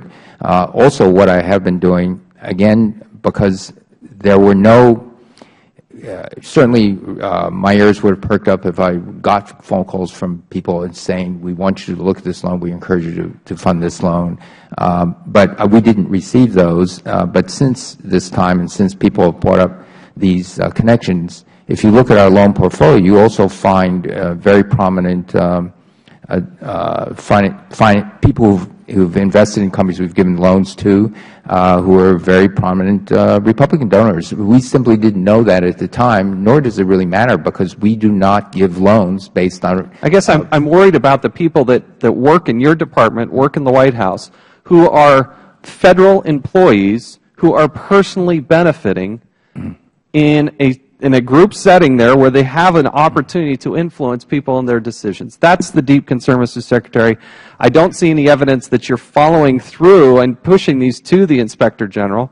I just want to get an assurance that you're going to do that and that there are serious consequences for people who do step over those ethical lines. Well, certainly our own General Counsel's office, they look at all these allegations as we do, and if we think it rises to a threshold where it deserves further scrutiny, we will turn them over to IG. And just, I've got seconds here, but describe what that line is. What in your mind becomes unethical behavior? If it turns out that any of these people were actually active in either actually lobbying or were part of any decision-making process for the loans, I think that would warrant. The fact that they worked for the department or the agency and they personally benefited, does that not reach a threshold that's concerning to you? If there are people who work for the department and if they're firewalled from being part of any decision, then that's how we manage these potential conflicts of interest. And we do firewall them, and we're very scrupulous about trying to make sure that they have no influence on any decision. Thank you, Mr. Chairman. Thank you. Mr. Secretary, they're going to bring you down an email. It was provided in our discovery dated April 29th, 7:28, I guess that's a.m., I'd ask unanimous consent to be placed in the record. And at this time, I'd like you to read it and see if you want to reconsider whether or not there were contacts between the White House and DOE officials. Well, okay. So I'm Daniel Tobin. I don't recall. I don't remember him. So you want me to read out loud or just read it? Well, please. I mean, you've said that there were no contacts. This clearly is a DOE official asking for the information of an entity that had not yet been given a loan, saying the White House wanted it. Well, I don't know what the context of this email is, but it says, you know, can you, Steve, can you, I don't know, Steve Abley, I guess. Steve, can you provide the number of jobs that will be created during the construction, and what percentage of this product is U.S. content? I understand the majority of this equipment is from Germany. You have a breakout. Apparently, White House is asking for this information. Mike, I'm going to just, this is pure speculation as to what this was about. But certainly when we install and we provide loans, we would like to see a large fraction of the content of the wind, if we're installing a wind project, to be U.S., because it's U.S. jobs. And the good news is, as this project went forward, we started 3 or 4 or 5 years ago, I'm not sure when the clock starts, but with 25% U.S.-made content on average, and now the wind turbines being constructed in the United States are about, according to the wind representatives, about 65% U.S. content. You know, automobiles manufactured by Chrysler, Ford, and GM are about 75% U.S. content. And so this is a good step. And so I'm guessing, and it's just pure speculation, that the concern was we don't want to be giving loans that is largely non-U.S. content. I appreciate that, and I would only ask that since our discovery did find this, if you would do a follow-up discovery under the same subpoena and deliver us succinctly all contents like this that appear to be involving applicants, DOE, and the White House. Yeah, since obviously there is at least one that does involve the applicant, DOE, and the White House. I can do that. And we'll loan you a bait stamp if that helps make sure that we get numbers on the next time. Very good. Thank you. With that, we recognize the gentlelady from California, Ms. Spear. Mr. Chairman, thank you, and thank you, Mr. Secretary. Where are we? I'm over here. How are you? I'm fine, thank you. I would like to ask you a series of questions that you can answer for the record. And I would also like to submit for the record, Mr. Chairman, an article from the New York Times, September 10, 2011, that is entitled, "Employee Lawsuit Exacerbates Issues at Livermore Lab." Without objection, so ordered. Secretary Chu, I'm just going to run through these. The details of the fees the Department of Energy has been paying to the management company since 2008.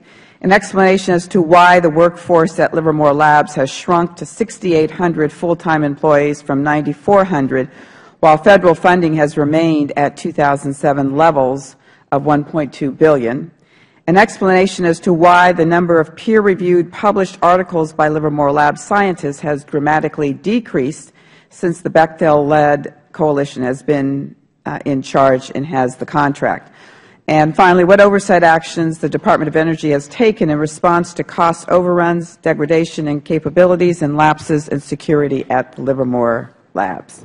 So you don't have to answer those at the moment unless you have some overarching comment you'd like to make, but I would like to have them made available to the committee at a later time.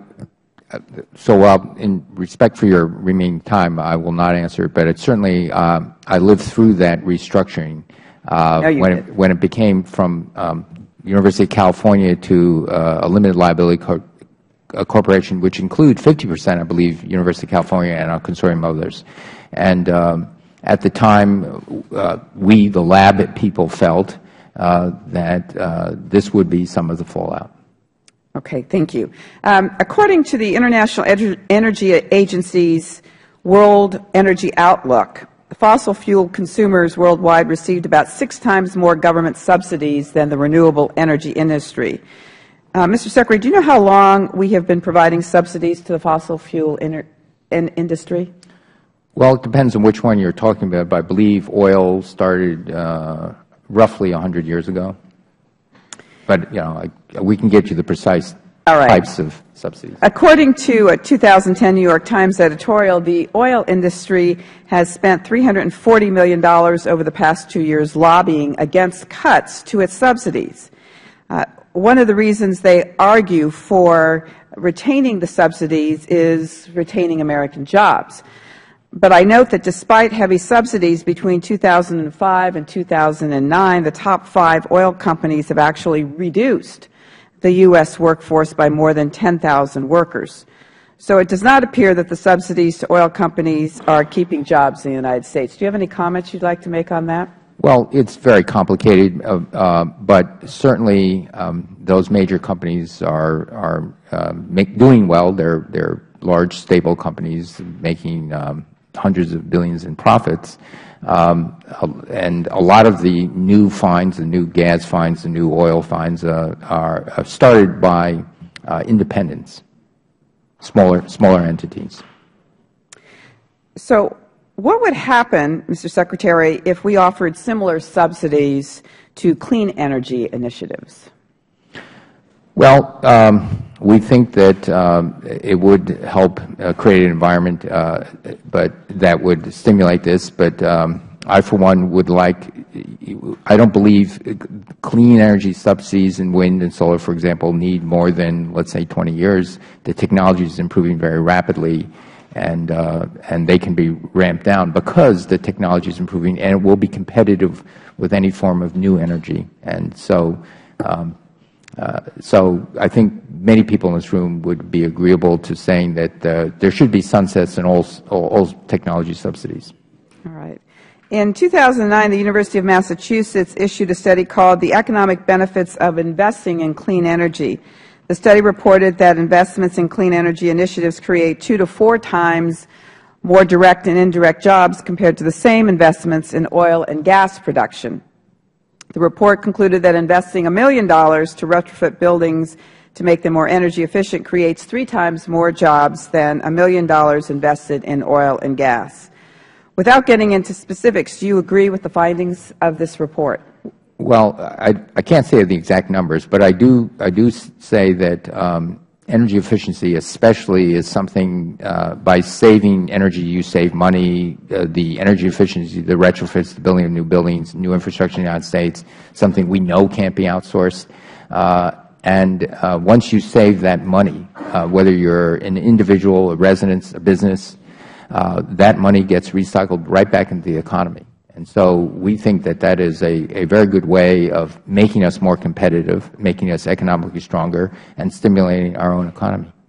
Thank you. My time has expired.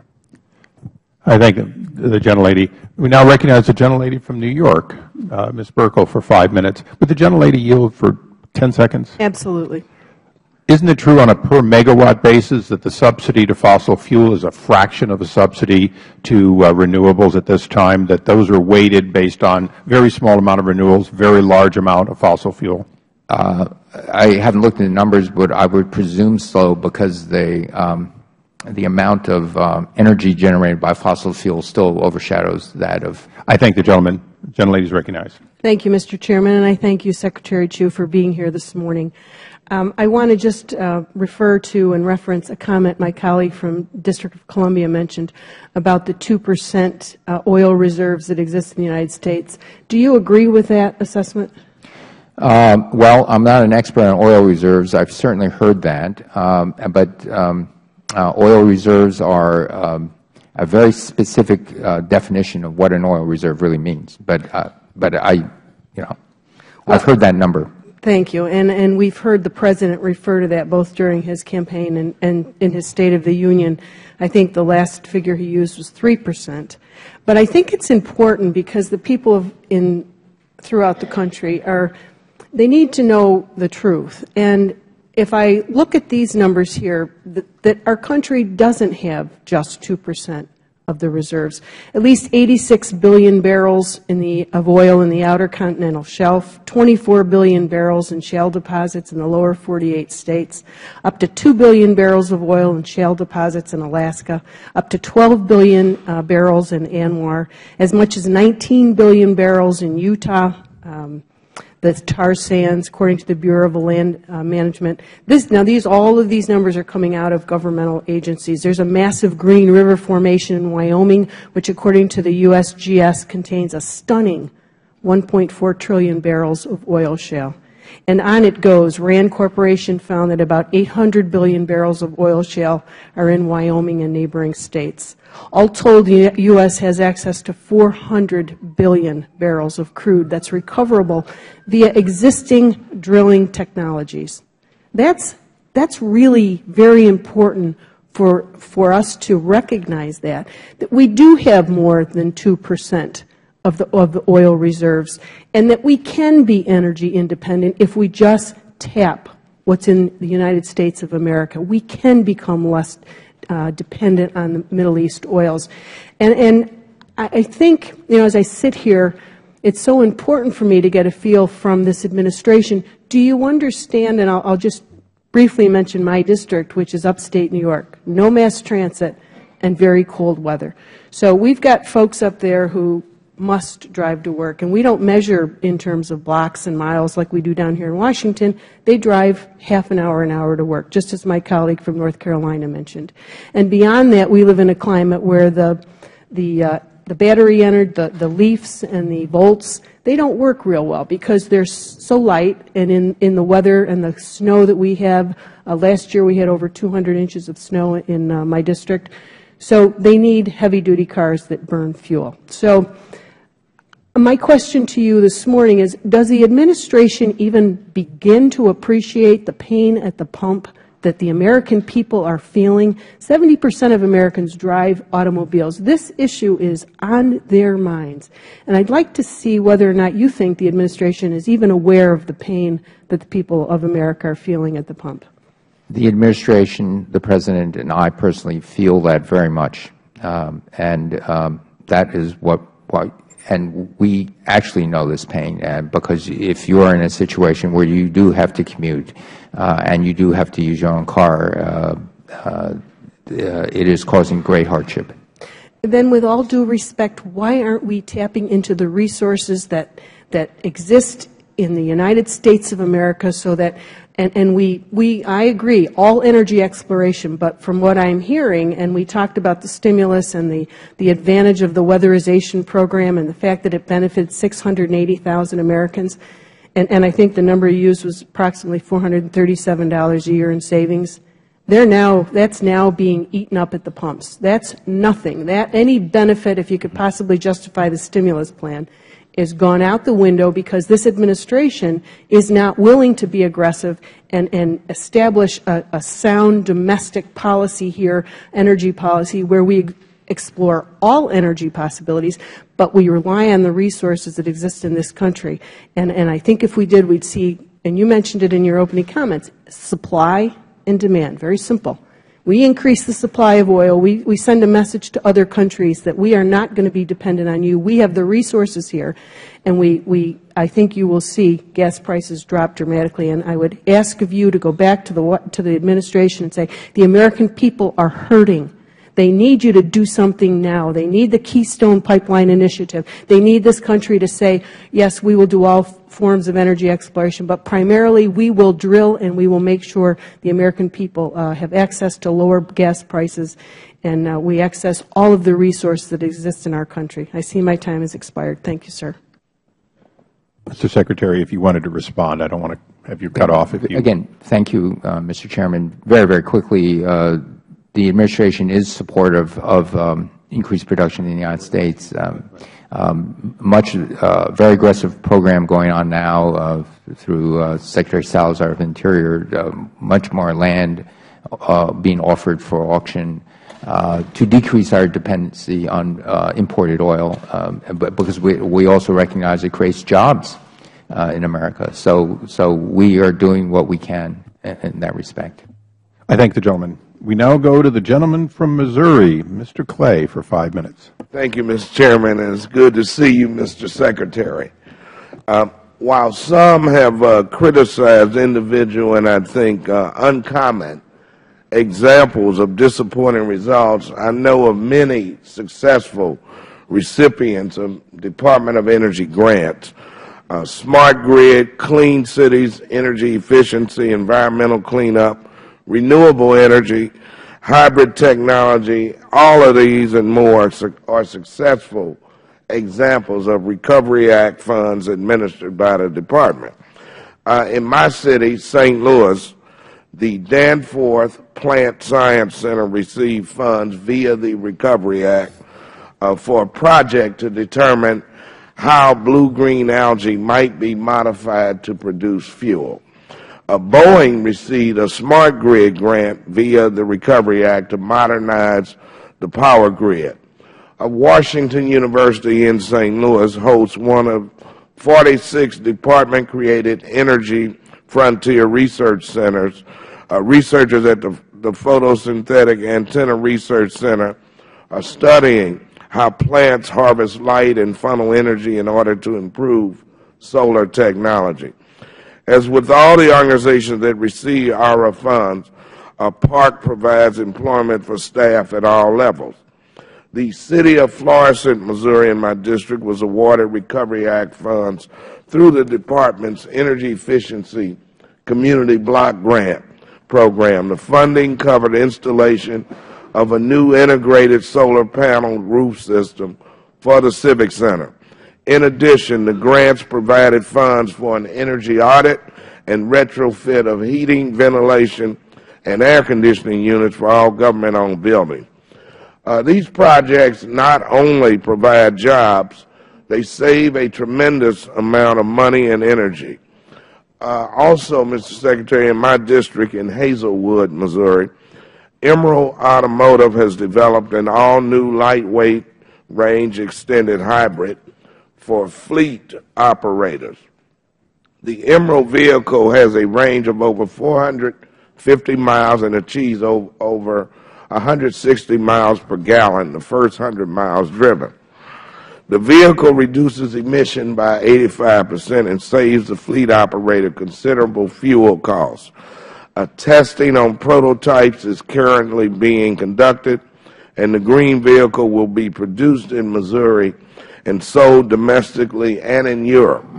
Mr. Secretary, Emerald has advanced through the early stages of the Advanced Technology Vehicles Manufacturing Loan Program process with flying colors.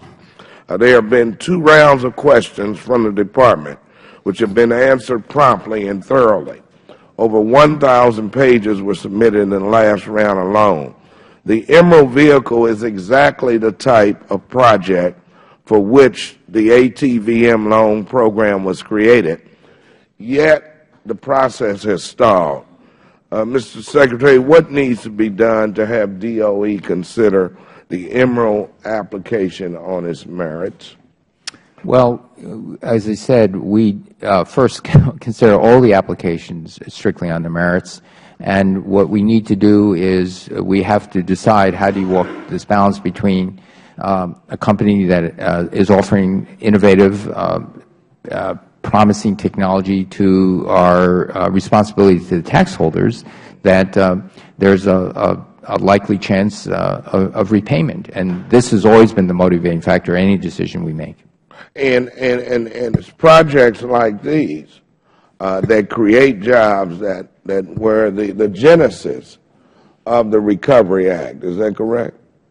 Yes, but again, if I can't speak specifically about a specific loan, but it's again this balance between innovation that will help spur American innovation and leadership with the responsibility to the taxpayer.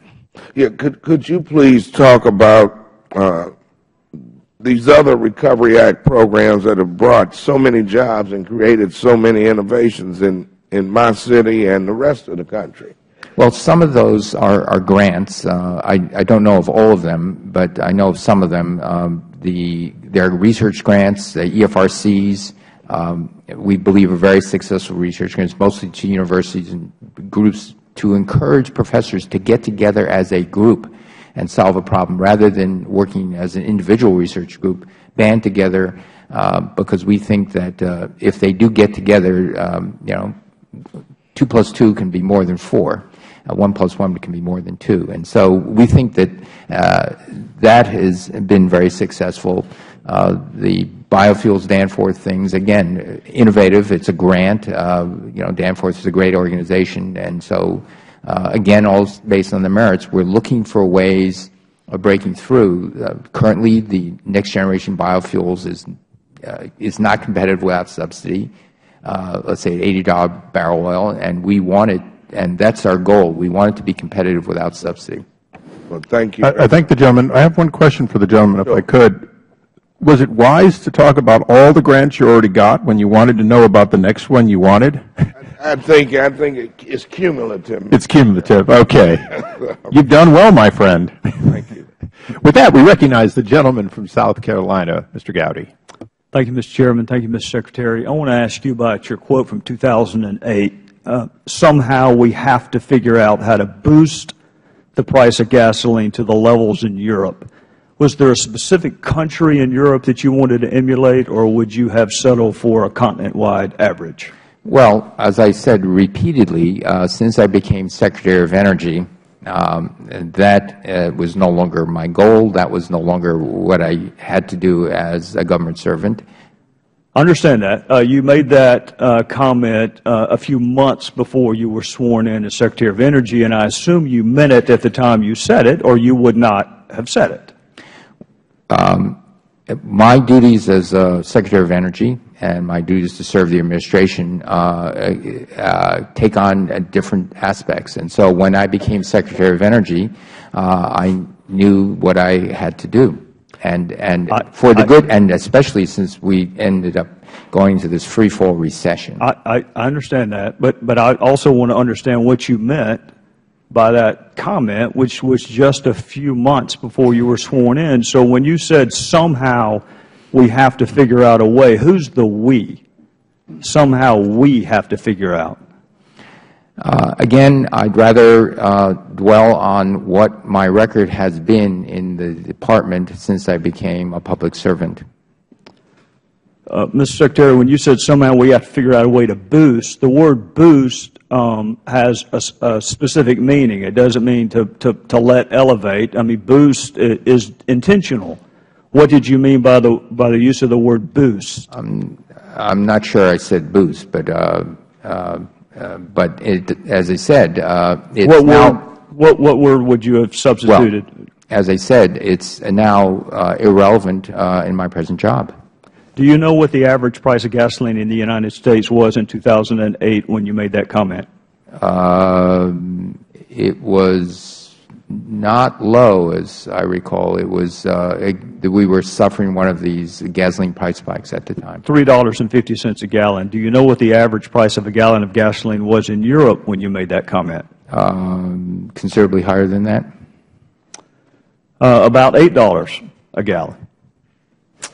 You have mentioned several times, in fact, you did it several times in one quote, the overall goal is to decrease our dependency on oil, to build and strengthen our economy, and to decrease our dependency on oil. Twice in one quote. The President, on the other hand, talks about decreasing our dependency on foreign oil. But why the distinction? Well, we want to decrease our dependency on foreign oil because it's really exporting money out of the United States. I understand why he uses the word foreign. What I'm asking is why you don't. I think I use foreign. I think I use oil. I use them interchangeably because oil prices are an international, it's set by an international market.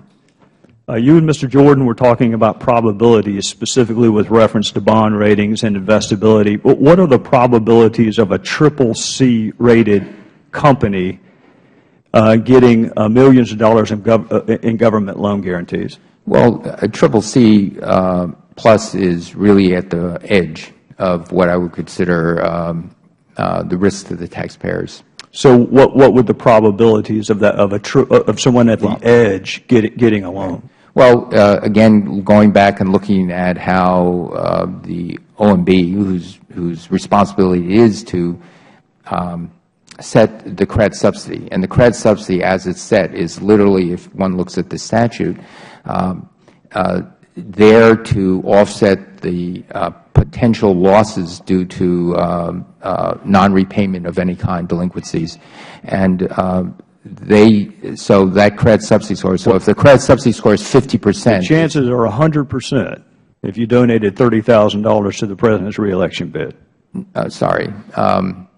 What about the probabilities of a B-rated company getting loan guarantees? That's not a very high rating either. I thought we were talking about the probability as determined by the Thickerer method. Abound Solar and Solo Power, one of which was rated CCC, one of which was rated B, both of whom had principals that contributed minorly to the President's reelection bid, both of whom got loan guarantees. I've got 14 seconds. I want to ask you about subordinating taxpayer repayment for private investor repayment.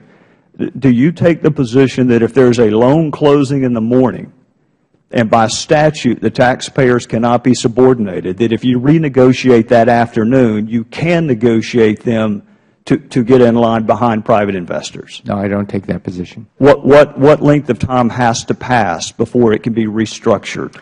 It's not a matter of length of time. As Herb Allison pointed out in his testimony, it's when a company goes into difficulty, one wants, and your goal is to benefit the taxpayer as much as possible, to give the chance that the U.S. government can get back as much as possible. Then Herb Allison, in his report, said that that restructuring is one of those tools. I know I'm out of time, Mr. Chairman. My point was the statute's pretty clear. Taxpayers cannot be subordinated to other investors. Legal counsel for the Department of Energy has, in a case of mental gymnastics that I'm actually enviable of, says that only applies to the first structuring of the loan, not to subsequent structuring. So my question is, can you restructure it that afternoon according to her legal memo? The gentleman's time has expired. The Secretary may answer. Very quickly, I think there's no debate. The statute very clearly says in time of origination it can't be subordinated, and we follow that. The statute does not say when further on down the line what you need to do. And when asked whether it was wise to allow restructuring to continue, many people in the financial world say that if your goal is to maximize taxpayer benefit, that should be one of the tools. Thank you, Mr. Chairman. I thank you. For the record, because Mr. Connolly has left, I just want to enter in. Oh, good. Mr. Connolly is here. So for the record, from the EIA, U.S. Energy Information Administration, we currently use about 19,497,960 million barrels a day, of which we import 11,753. The arithmetic on that, and I'll put it in for the record without objection, indicates we still have not reached that lofty more than 50% at the present time, according to EIA's current figures. So we can all run around and figure it, but we're still not getting that far, and we're certainly not doing it on public lands. With that, we go to the gentleman from Florida, Mr. Ross. Would the Chairman yield for 1 second? Yes. My only point was that we actually had reversed a trend in terms of domestic production. I think your point is well taken, and obviously more progress needs to be made. Sure. I thank the Chair. Yeah, and I appreciate that. The problem we have, Mr. Connolly, is that it was all reversed on private land, and in fact what we did was reversed the public lands being made available, made them less available. So one of the problems we have on this debate today is, yes, we have more oil, more natural gas. It's a result of private people doing on private land, and in some cases states like Texas who have special sovereignty. Well, in fact, the federal government, represented by the Secretary, and the other secretaries, Interior and so on, have actually reduced, they may be reversing it now, but they've reduced the availability for oil production. So it's one of those things where you can't take credit for that which you are deterring just because you're being overcome by the private sector working around it, if you will. Mr. Ross, for 5 minutes. Thank you, Mr. Chairman. Mr. Secretary, thank you for being here. I want to follow up on what one of my colleagues earlier, Mr. Desjardins, was inquiring specifically with regard to single-access trackers as an innovation. It's my understanding that the Department of Energy recognized single-access trackers as an innovation. Is that correct? as an innovation as it applied to that particular project. And that particular project was the Antelope Valley Solar Ranch. Is that correct? That's correct. I want to just have, if you could take a look at the monitor there. There's a email or a memo from, looks like from Dong Kim to Jeff Walker, where he states specifically, someone keeps changing AVSR, meaning Antelope Valley Solar Ranch, technical slides to include single-axis trackers as an innovation. Be clear, this is not an innovation. The record will show that we did not grade this as innovative. Now, would you agree or disagree with that assessment? Well, this is an email of Dong Kim, and as I tried to explain before, he later, for whatever reason, I don't know the particulars of it, he graded that as is it the world's greatest innovation? Probably. But he indicated it was not an innovation, and therefore Antelope Valley Solar Ranch got the loan guarantee of, what, $646 million? Wouldn't you say that's a mistake? Well, you know, he actually wrote up the justification for these things, and ultimately it was a decision he and his group made. And so it was nothing, for example, I or anybody. Would the gentleman yield? Yes, sir. Mr. Secretary, I just want to make sure we get for the record. The I think it's innovative came first. The I know it's not innovative, stop trying to inject that came later. Could we agree to that? Because your documents delivered to us indicate that clearly he earlier allowed it to be considered innovative, later was overtly objecting to it being called innovative and actually objected to slides being put in that indicated it was innovative when it wasn't. I just want to make sure we get the order right, because the press has been given the assumption that he changed from no to yes, when in fact he changed from, yeah, it looks okay, to hell no. Well, I actually can't speak to that because, again, I was not party to this back and forth internally within the career folk, and so we will gladly look at the full email chain and get that back. And Mr. Ross, please continue. But we will in fact make sure you have the paper trail you provided us back, so that you understand that this was one of those where it is a $500 million that would not have occurred had you listened to his later guidance. And I'd ask unanimous consent that gentlemen have the additional minute that I took, without objection. Thank you, Mr. Chairman. I'd also like to ask unanimous consent that the memo from Dong Kim, dated August 4th, 2010, to several other recipients be admitted into the record, and I'll submit that to the Chairman. Without objection, so ordered. Mr. Chu, you indicated in your opening statement that each one of these cases, speaking of criminal indictments, was unacceptable, and we have taken aggressive action to address issues early on and hold responsible parties accountable. Does it just take a criminal indictment to hold somebody responsible and take remedial action, or have you taken remedial action on these other matters that have resulted in absolute failure? No, absolutely not. If you look at some of, for example, in a very small amount of cases in weatherization, if someone does shoddy workmanship, I'm not sure. Has anybody been let go as a result of any of these failures? Have you terminated anybody's employment with DOE as a result of these projects, whether it be Solyndra or anybody else? No. And loan guarantees. Well, no, I haven't. And what remedial action then have you taken to guarantee that this won't happen again? Or have you taken any remedial action? We have. We've taken remedial action. For example, in the cases where we found shoddy workmanship, things of that nature, we tell the contractor, you've got to go back, you've got to fix it on your own. And do you still use these same contractors? In some cases, well, I can't see. This is... I guess what I'm getting at is there has not been an established guidelines that have been implemented as a result of remedial action to be taken to make sure this doesn't happen again. Is that correct? There were established guidelines, but you have to also understand that our weatherization programs, we give money to the states give it to local organizations. We oversee what the states and those local organizations do, and we have very clear guidelines. If there's any improper work. So you would be willing to bet then that these instances will not happen again? The Solyndras, the Antelope Valley Solar Ranches, the excessiveness in the weatherization program that have proved to be, as you've seen in the slides, totally abject failures. It's your testimony today that you've taken remedial measures to make sure that this doesn't happen again. We always look to ways of improving both our oversight of the Recovery Act and our oversight of the business we have in the Department of Energy. But it's just as when Macondo happened, and we worked very hard to help stop that leak. Let me ask you, let me shift real quickly, because I also want to get on this. We talked about oil production, and we talked about oil production being up under this administration. Now, we're talking about crude oil production, correct? Yes. We have not increased refined oil production, have we, in the United States?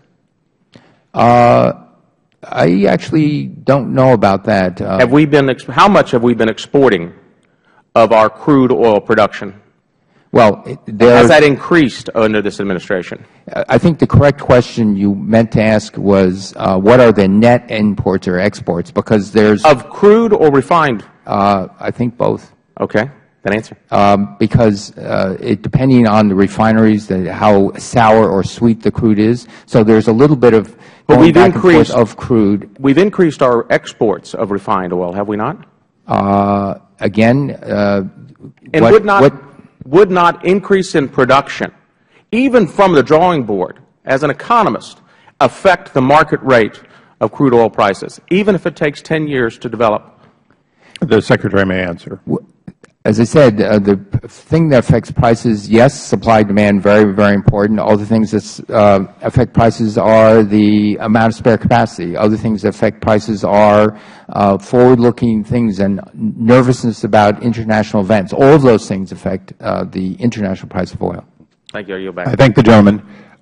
My staff has given me the two documents we've been talking about, and we're going to post them on our website prominently so that the August 4th, 2010 statement from Doug Kim, or Dong Kim, which is on your website as your answer to justification, is placed next to the June 2011, 8 months later, when he says, you know, these are not innovative. I would ask that you consider strongly putting the correction, the 8 months later, on the website so that the public stops thinking that he thought it was innovative when, in fact, 8 months later, well before funding, he said clearly it wasn't. And with that, we go to the gentleman from Pennsylvania, Mr. Kelly. Thank you, Chairman. And Secretary, thanks for being here today. And you're in a very tough position. And I really would suggest that it's really not the pain at the pump that's affecting a lot of the comments anymore. It's the pain at the polls. That's certainly driving the great interest in how we're going to solve this nation's energy problems. And I've got to tell you, I was very impressed with your resume. You certainly are, and the Chairman said it earlier, one of the smartest people that has ever been here. In your statement, you said, I've spent my career as a scientist. Rigorous peer review and double-checking someone else's findings are fundamental to a sound scientific process. And I believe the same is true in government. The American people expect all of us to honestly assess the investments we've made and chart a course for the future. You also were talking about job creation and things that have happened. And I'm a little bit confused because when I look at the claim that there's over 60,000 jobs created, I say, okay, well, 33,000 of those jobs for the advanced technology vehicles for Ford. Those people are already at Ford. So you didn't really create those. That's just now they wearing a little different cap. 3,000 at Cylinder that's bankrupt. 240 at Poet, which declined the loan. 188 at Abound, which is that have been laid off, and 34 at Beacon went bankrupt, and 26 at Fisker that were laid off. Actually, the net total is 24,900. So if we're going to inspect other people's data and other people's findings, then we really need to get down to the actual empirical data that we have to deal with. It is nowhere near 60,000 jobs. It's just about half that amount, and a lot of that is dubious also. When I hear about this increased production in oil under this administration, and this is not an original quote, but it is very much like the crowing rooster taking credit for the daybreak. Just because you happen to be sitting in a position that's benefiting from years of technology coming now into fruition. And I know a little bit about it. My family has a 147-year background in energy production. Fracking is 60 to 70 years old. It isn't new. So I think that we sometimes get these things twisted around when it comes to a political reelection as opposed to real answers for our energy problems. And I've got to tell you that I'm trying to understand as a private citizen and one who has borrowed great deals of money from time to time. I thought it was a great deal of money for me because I actually had to pay it back. I have my own skin in the game. But when I look at some of these loans, and I'm trying to understand, now this is maybe not you, but you have a team of people that would be approving these loans.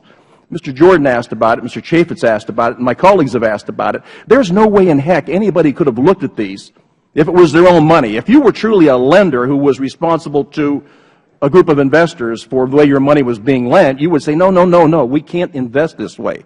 There's something called the 5 C's that comes up, and most lenders would talk to you about it. It's character, capacity, capital, collateral, and conditions. All of those come into effect before any loan is given out to any person trying to borrow it. But I wonder, as a scientist, and you say about, I wanted to check, I wanted to double check. There's no way anybody double checked or nobody looked at these things. This isn't science. This is a basic business model that has failed dramatically, and it has failed with American taxpayer money. So this idea that we are these benevolent monarchs just showering these favors to these folks is absolutely preposterous. We have wasted so much money. And a lady from California was asking about, fossil fuels produce 78% of American energy, 13% of the tax incentives. Renewables, they're responsible for 11% of production, and they get 77% of tax incentives. So we're asking, which one did you want to eliminate? I'd say, you know what? I think I'll put my money on a horse that I think can win. So I really do. I wonder, and sitting there as a private citizen, coming here for the first time, an automobile dealer my whole life, having to fund everything myself, having collateral, having character, having the ability to have great deals of money, capital of my own to invest in any type of a way out project before any lender would even look at me, is incredible to me that we've gotten to this point today where we have wasted billions and billions of hard-working American taxpayer money on some green dream that isn't playing out very well. I got to tell you, this is the House of Representatives, represents the people of the United States. I don't come here as a Republican. I come here just as an American, and I hope my friends from the other side feel the same way. The American people deserve to know, how could we have been so careless and so casual with billions of taxpayer dollars? In 1703, Section 1703, we were looking at nuclear, fossil, and renewables. We went to Section 1705. You know what we completely left out? Nuclear and fossil. And it's all renewables. I just don't understand anybody's economic model that looked at something that was such a long shot and saying, you know what, I think this is right. I think this is what we should go for. In fact, what you really drove out of the market were the venture capitalists. And I'd like to submit for the record a letter from Bright Automotive. Without objection, so ordered. This is I think we have a slide on this, too. When Reuben Monk... I'd ask the gentleman to have an additional 1 minute. Okay. Without objection, so ordered. All right. All right. Dear Secretary Chu, this is February 28th. This is very, very recent. Today, Bright Automotive will withdraw its application for a loan under the ATVM program administered by your department. Bright has not been explicitly rejected by the Department of Energy. Rather, we have been forced to say, uncle. As a result, we are winding down our operations. Last week, we received the 4th, near final, conditional commitment letter since September 2010. Each new letter arrived with more onerous terms than the last. The first 3 were workable for us, but the last was so outlandish that most rational and objective persons would likely conclude that your team was negotiating in bad faith. We hope that as their Secretary, this was not at your urging. And as you look at this, I mean, we really have driven the venture capitalists out of the market because, you know what, they cannot compete with a group of bureaucrats that have absolutely no background but are making decisions that would have been made by them based on the likelihood of a good investment.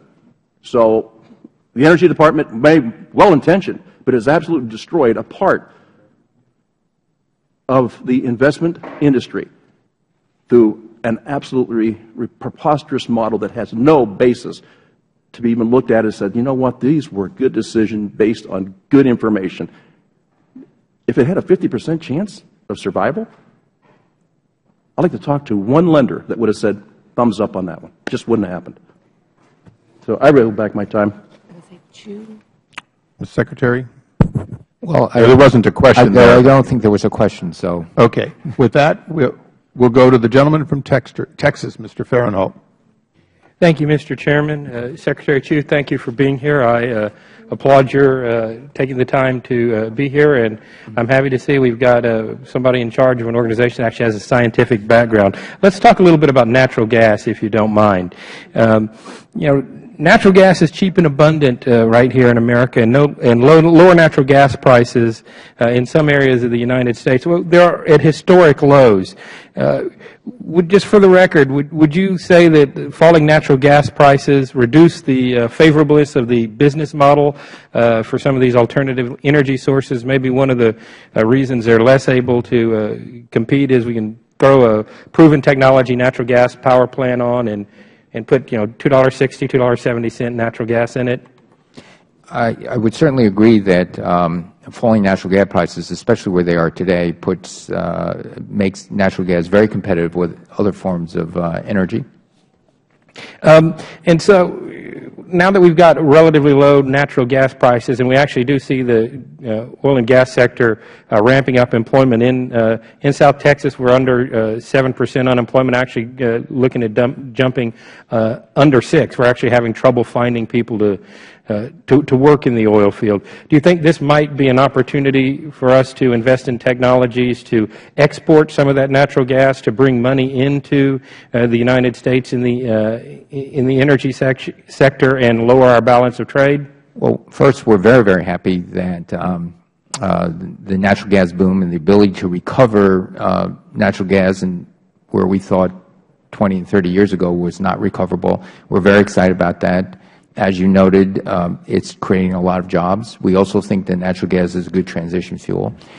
In weighing whether we export natural gas, the Department of Energy is undertaking a study to see whether we should be doing this. And I just want to add very briefly that it lumps into two things, into fair trade countries, which we have no choice, we approve, and non-fair trade countries, which we have to weigh what's in the overall benefit of the United States. It just seems like we shouldn't be treating energy any differently than we treat our farmers, our automakers, our airplane makers.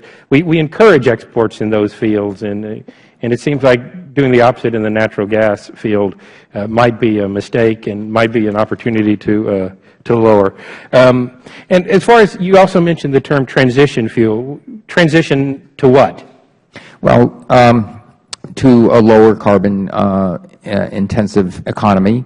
Natural gas emits about less than half the carbon dioxide of the average conventional coal plants, while we work to do research to help coal plants capture and sequester the carbon dioxide, which we are also very committed to. We do see, particularly with these low gas prices, that the power companies will shift the balance somewhat to natural gas. They won't go all the way, because they too don't want. Obviously, you want a diversification, right? A diversification of fuels. But I would encourage your department to be expeditious in approving permits to do export. Before I finish, I do want to ask you about a company called Abengoa. I think it was $132 billion. It had the lowest rating in the entire DOE profile, lower than Beacon Power or Solyndra, both of which have gone bankrupt. Are you concerned about having loaned money to this risky venture? Well, we look at all our loans. We're very careful. We're very mindful of risk to taxpayer money, and we monitor these situations. And frankly, what has happened in the solar industry and solar manufacturing is no one really anticipated that the price of solar modules, the bidding price, would drop to only 20% of what it used to be some 4 years ago. It brings up the issue of kind of a lack of diversification within the DOE profile. You've got Abengoa, First Solar, Project AMP. They received about half of the 1705 program funds, or about $7 billion. Shouldn't we be inconsistent with all of the above energy that the President has said, and that we Republicans have been touting all along, be looking at diversifying that over a wide variety of different projects rather than dumping half of it in 3 questionable programs? Well, we in 1705, we invested in solar, we invested in wind, we invested some geothermal. In our other loan programs, for example, we invested in nuclear. We have a conditional commitment to Vogtle for the first 2 nuclear reactors that we've started for the last 30 years. There are loans in the 1703 program for gasification of coal. And so there are other parts of our loan program that include those technologies. It looks like it was 80% of went to solar in 1705. So we'll look at the numbers with respect to the other programs, but just the heavy investment in solar has me concerned. I'm out of time, so we'll have a second round for the gentleman if he'll remain. Secretary Chu, I just want to verify one thing. 1703 was essentially all the previous administration. 1705 was your administration. So when the gentleman's talking about what was funded under 1703, including nuclear and other forms of fossil fuel, those were the Bush administration. Yours is 1705, which is essentially no nuclear, no fossil fuel. Is that correct? Not quite. I think 1705 was authorized in, I think, 2007. And so, right, but it's what you've acted on during your administration. Well, before this administration, no loans in 1703 or 1705 went out.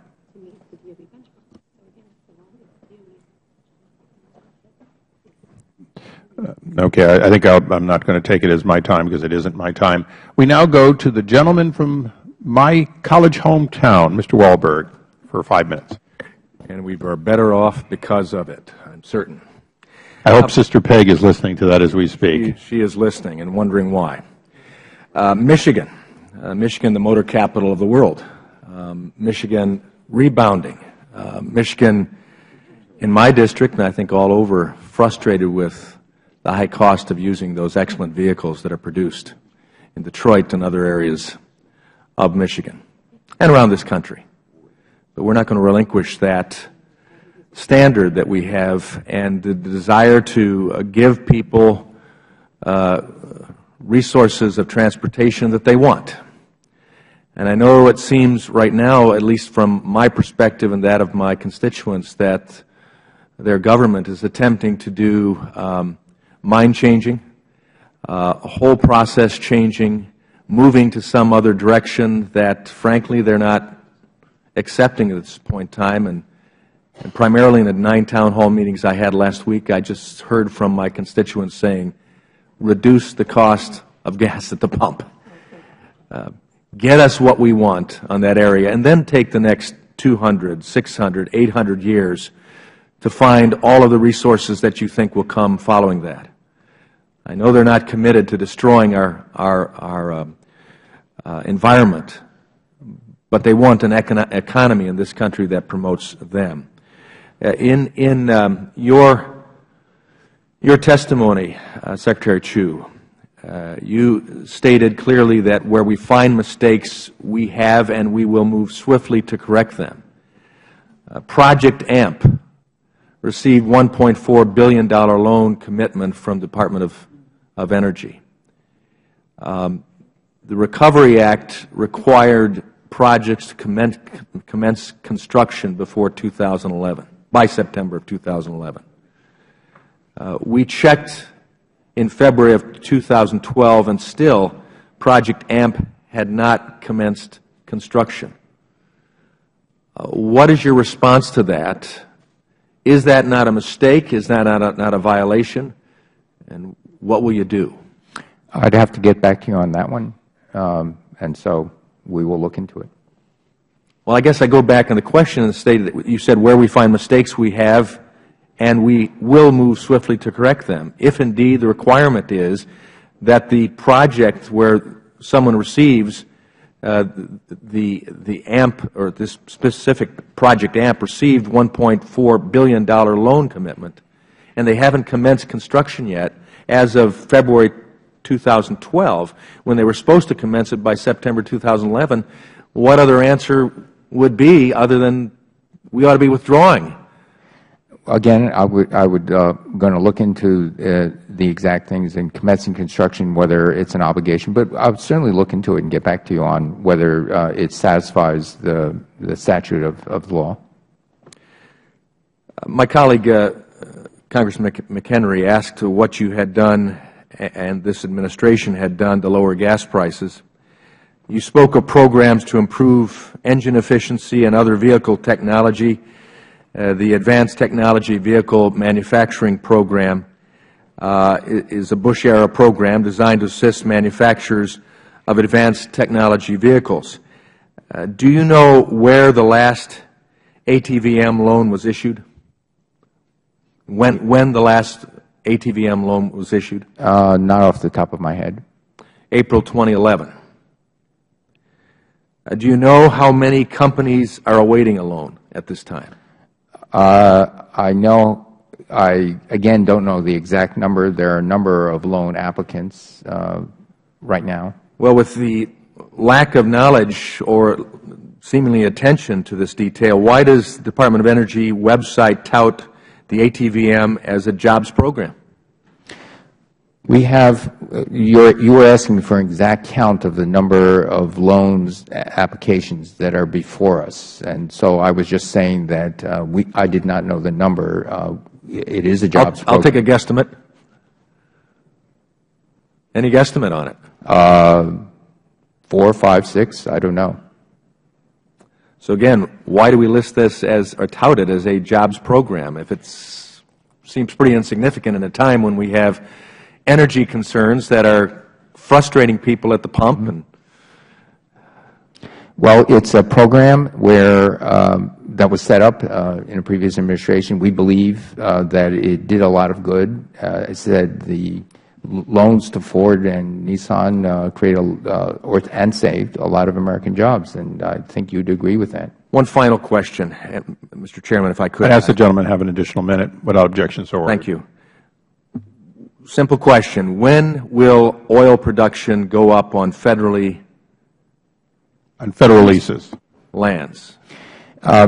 We tout all of the oil production that's going up, but it's on private lands through effective efforts that have gone on with permits that have given in past administrations on average 73% of the permits requested were approved. This administration 23%. So when will oil production go up on federally leased lands? Sir, I can't rightly say, but if you look at the amount of federal leased lands under the control of oil companies, it's increasing. The oil companies have to make a decision and as to whether they want to develop on those lands. The President actually has encouraged them to do this when he suggested, begin development or lose it. There was a great objection by the oil companies, and so we can do what we can to encourage oil companies to develop their leases that they now own on federal lands. Well, thank you, Mr. Chairman, for the extra time. I would just question if they are pushing back, there is a significant reason why they're pushing back on using lands that they've requested to use. Thank you. If the gentleman would yield. I would yield. Mr. Secretary, how do you explain that on private lands where they pay at or greater than the 17.5% royalty they pay to the public on public lands, they're choosing to go to private lands, and you're saying, or your administration is contesting, that they're choosing not to go on public lands. Public lands should be cheaper based on our typical royalty of 17.5%, but in fact, they're going and buying rights on private land. How do you explain that? Well, most of the land the government's been leasing is in offshore, deep water. There's Arctic also made available. Those, by their very nature, are harder to develop than this new technology, which over the last 10 years has improved remarkably. And so that's why you see this great proliferation of rigs and things of that nature. It's on land. It's become a technology that we know how to use, and the initial up-cost investment and the time of development is much shorter. I appreciate that. I will mention that Prudhoe Bay is a term we've been using since I came here 12 years ago, and we have not approved the request they've made in the ANWR. And with that, we begin our second round with Mr. Kelly, who has waited and kept the President even waiting for an opportunity. You recognize, sir. Thank you, Mr. Chairman. And Secretary, you didn't have much of a chance to respond.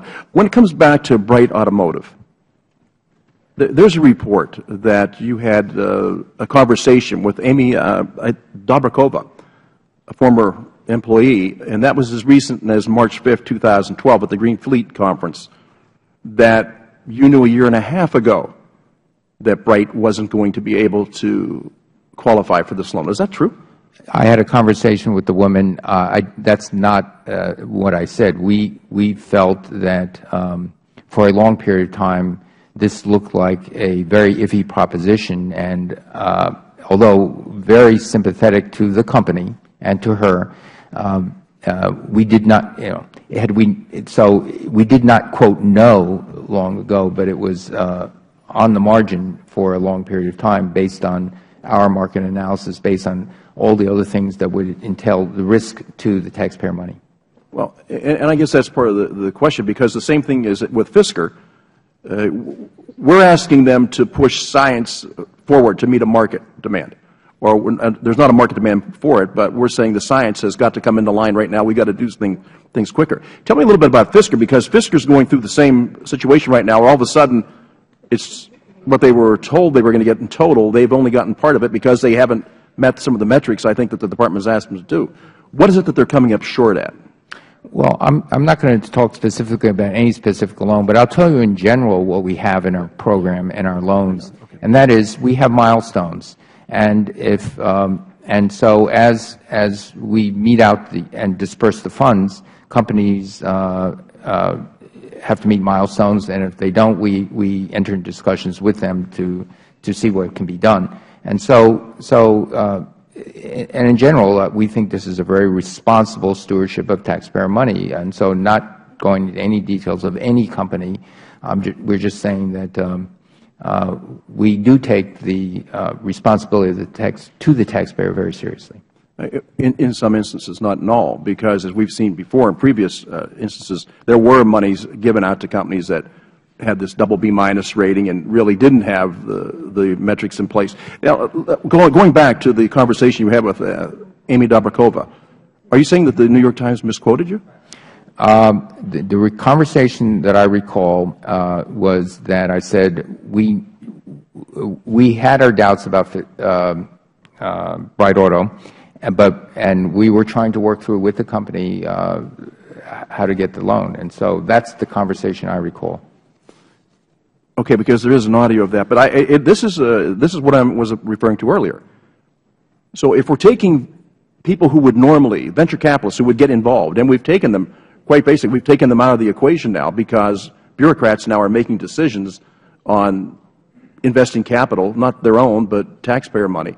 And so tell me where this is going, because it really does change the dynamics of the lending environment right now. And I don't know how people would go forward if they're not sure. Where does the government get off? Where do the venture capitalists have their opportunity, or where is their niche in that market? Okay, so first, there's a slight definition difference of we're providing not capital but debt. But regarding your second statement about venture capital, the loan program actually does not compete with venture capital. Venture capital typically invests smaller tranches of money in earlier funding, things that would be considered too risky for our loan program. So right. It wasn't intended to compete with venture capital. Okay. So let me go on to Fisker. Then where's Fisker right now?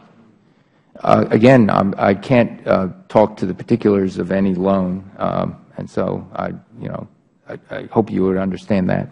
Well, I understand that, but I'm not sure Fisker does, because they bought a plant in Delaware, a former GM plant.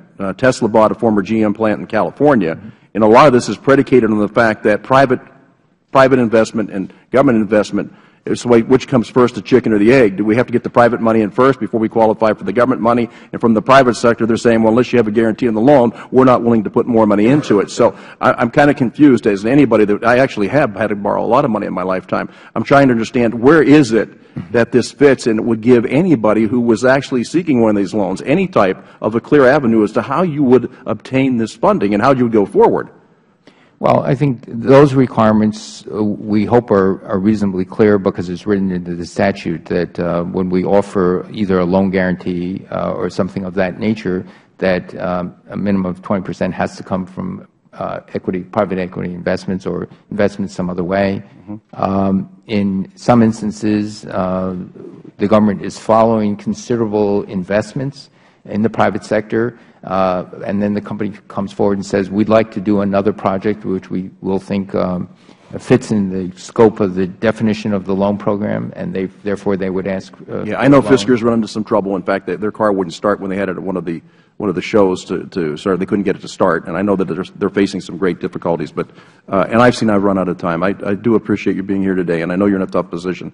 But on behalf of the American taxpayers, we really have to be looking into these things. It just seems to me that so far we don't have a very good positive rate of return on what we've invested. So thank you, and I yield back. I thank the gentleman for yield back. With that, we go to the ranking member, Mr. Cummings. Secretary, a little bit earlier, Mr. Jordan asked you a series of questions where he mentioned people who may have had some connections with the administration of the White House. And I think we have to be very careful with those, because basically what he's asked you is to go back and to look into that, which I know you will. And if I were those people, I'd be concerned as a lawyer, because there's an implication that they may have done something wrong. You said that a number of those people you didn't even know. You knew some of them. Others you did not know that. You may have known them, but you didn't know they had involvement. And then I think there was one or two people that you said there had been a firewall put up. Is that correct? Well, there's firewalls put up on any person who works within the Department of Energy who would have any connection with a loan applicant, or actually a grantee of any kind. And the firewalls are that person cannot in any way participate in any part of the selection process. And I had asked you about First Solar, and the Washington Post said that one of Senator John McCain's, and this is the same project, by the way, that John McCain spoke up for, and Governor Brewer. But the Washington Post went on to say that a fellow named William Post was a top bungler for Senator McCain, and he got and he served on the company's board of directors for this First Solar. But that had nothing to do with First Solar getting an opportunity, did it? No. Whether the investors are Republicans or Democrats did not enter into any decision as to whether we're going to fund a loan.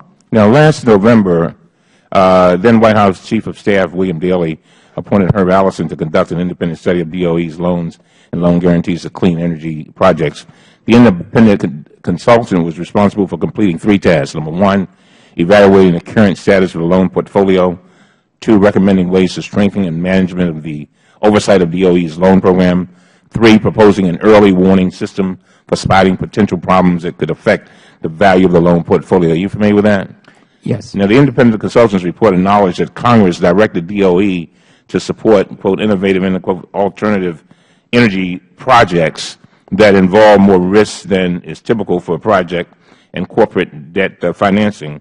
Mr. Secretary, your agency has an important mandate to fund these innovative clean energy projects, but to do so in a way that does not waste taxpayers' investment. I think you've actually said that. Can you discuss what due diligence procedures you put in place in the loan guarantee program to help ensure that DOE balance both of these interests? Sure. So, for example, our experiences, for example, in the solar market, where the ecosystem of that market, the cost of a commodity goes down by that much, made us acutely aware that this is something we had to monitor on a weekly basis, if you will, and monitor very closely. The other thing that we have instituted and we continue to strengthen, and we agree with the Allison report, in fact, it started this before the Allison report, was that we had to start a separate organization within the Department of Energy, another organization, yes, part of the loan program, but actually is independent set of eyes, certainly independent from the originators of the loan, that could then say, the responsibility of the taxpayers' money. If things are in trouble, it's often said that the parents sometimes look through rose-colored glasses at their children, and originators of the loan, in a certain sense, were parents of those loans. And so we felt it very important to establish an independent set of eyes with people not only within the loan program, but people outside the loan program per se. So these are examples of some of the things we've begun. And GAO recently issued a report finding that your department's due diligence procedures were as good, if not better, than procedures used by private sector investors. Are you familiar with that? Yes, we hear that from our loan applicants all the time, that we somehow put them through a lot more diligence. Now, there's been this whole concept of drill, baby, drill. Folks seem to believe that that's going to, ask unanimous. An extra 30 seconds. Go ahead. Can I have a minute, like the Republicans? Thanks.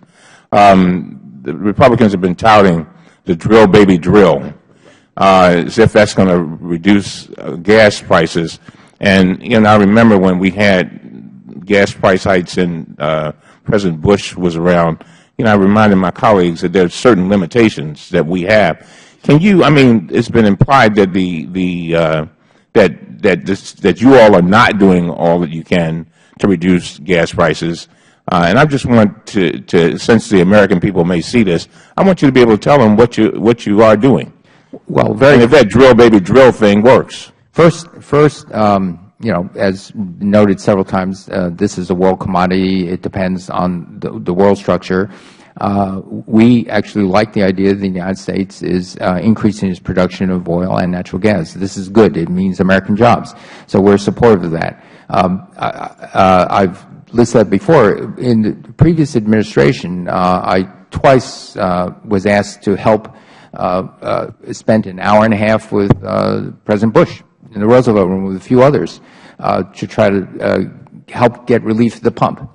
He wanted to know about biofuels and things of that nature. I spent another time, over an hour, after working with the Secretary of Energy, with Secretary of Treasury, Hank Paulson, with the head of NEC, Jack Hubbard, and the Secretary of Energy, to look at, in previous administration, what can the Department of Energy do to bring relief? And so, in the previous administration, I was asked to give my ideas on what they could do. It has not changed since this administration. And there again, I was at the service of a previous administration who also felt the pain of Americans at the pump. Thank the gentleman. We now go to the gentleman from Ohio, Mr. Jordan, for 5 minutes. Oh, I will notify everyone, we anticipate coming out of recess and going into a vote.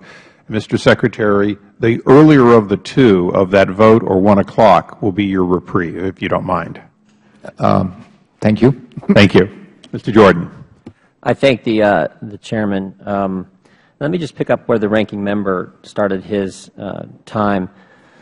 I wasn't implying anything with my questionings. I was simply trying to get at how the Department of Energy made their decisions. And that's why I referenced 9 different individuals who are either in the administration or were fundraisers for the Obama campaign, 8 of which have ties to companies in the 1705 loan program, if that had any bearing, any influence on the Department of Energy's decision to give those companies with ties to 8 of those 9 individuals who were in the administration who were fundraisers for the Obama campaign, if that had any bearing on their decision to give those companies loan guarantees. The Secretary's response was no to all 9 of those individuals. He said then, we base our decisions on the merit of the company who's going to get the loan, who's going to get taxpayer dollars, which prompted me to ask, if it's based on merit, why were 23 of the 27 companies who received money rated as junk status by Fitch and Standard & Poor's? The Secretary seems to since then referred to this independent review that was done. And so I want to spend a little time on that if I can. Who conducted the independent review? It was led by Herb Allison. And did Mr. Allison have any ties to the administration? I can't know the exact, oh yes, I do know one tie. I think he was part of Treasury for a while. So the guy who did the independent review was also formerly a member of the Obama administration? I believe so. Yeah. And what was his title? Do you know? I can't give you the exact title, but I think he was part of trying to, he's working with Freddie Mac and Freddie Mac. Yeah, he was Assistant Secretary at the Treasury Department. Is that right? Again, I don't remember his exact title. But it's true that the guy who did the independent review was also formerly a member of the Obama administration. Yes. Okay. And so, and what did his, in his review said that it's okay to give loans to 23 companies that are rated junk status? He did not address that. He was asked, his charge of his committee and his report was going forward how to help ensure the taxpayer interests and the vitality of the loan program. And isn't it true in his report that he said, quote, serious systemic technical and management problems exist at the Department of Energy? Isn't that a direct quote from Mr. Allison's review? I don't recall those words. Yeah. Okay. Well, they're in there. Let me ask you. Let me back up a second. Do you think maybe the American taxpayer who saw millions of their dollars put at risk at 23 companies with junk-rated status, do you think maybe when you have an independent review done by a former member of the Obama administration, do you think they might question whether, in fact, it was independent? Particularly when some of these companies went bankrupt with their tax dollars? It was a very independent review, and the high standards of which Herb Allison and his people conducted a review have to be applauded. I should also say but here's what I keep coming back to, and I don't see how a rational person can't at least think this may exist. 9 individuals in the administration or raising money for the Obama campaign. You say that has no bearing on who gets loans. 23 to 27 companies that got loans, investment grade or below investment grade status, junk status, and then you hire someone to do an independent review. And oh, by the way, the independent reviewer, he also worked in the Obama administration. So, I mean, really? That's how you're going to defend yourself as someone who was previously in the Obama administration, does the independent review that's supposed to be independent to justify the fact that all these connections exist and 23 of the 27 companies weren't investment grade. Unbelievable. The taxpayers sitting back and they're going, are you kidding me? This is what goes on with our tax dollars in one of our federal agencies? The guy who's supposed to justify all these actions with independent review actually worked in the administration. That is amazing. That goes on with American tax dollars.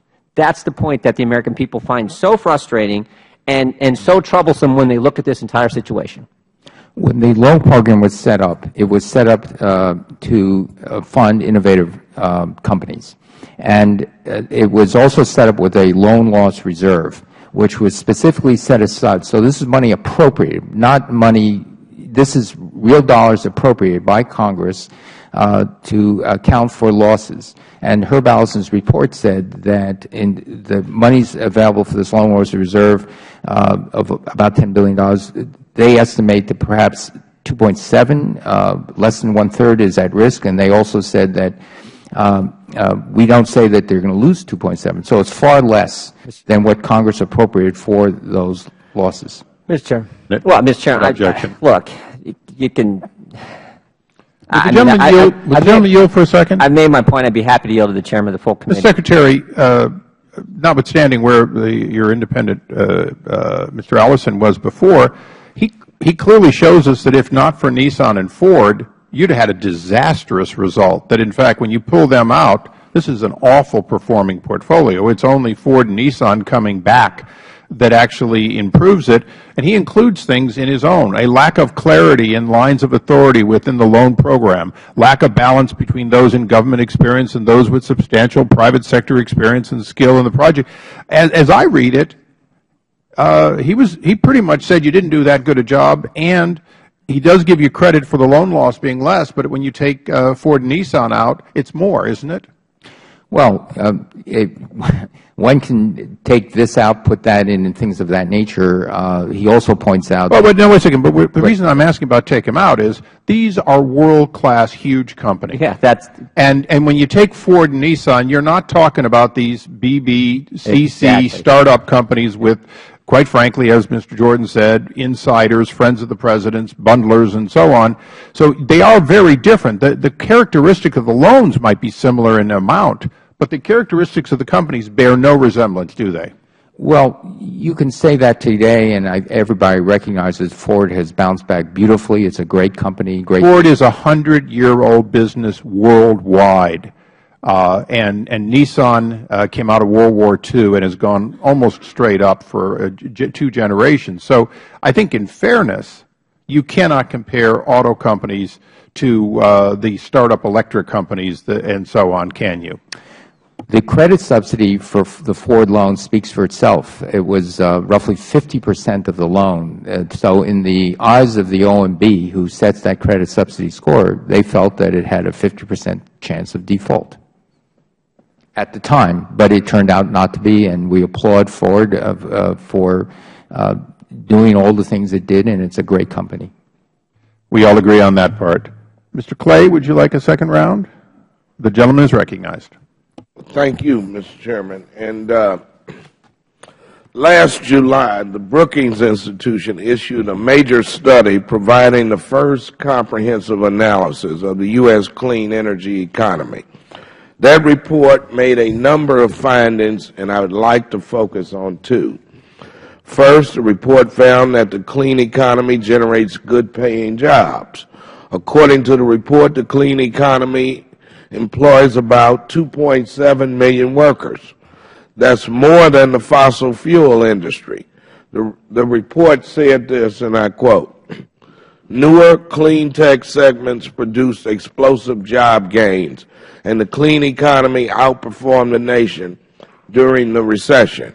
Newer clean economy establishments, especially those in young energy-related segments such as wind energy, solar, and smart grid, added jobs at a torrid pace, albeit from small bases."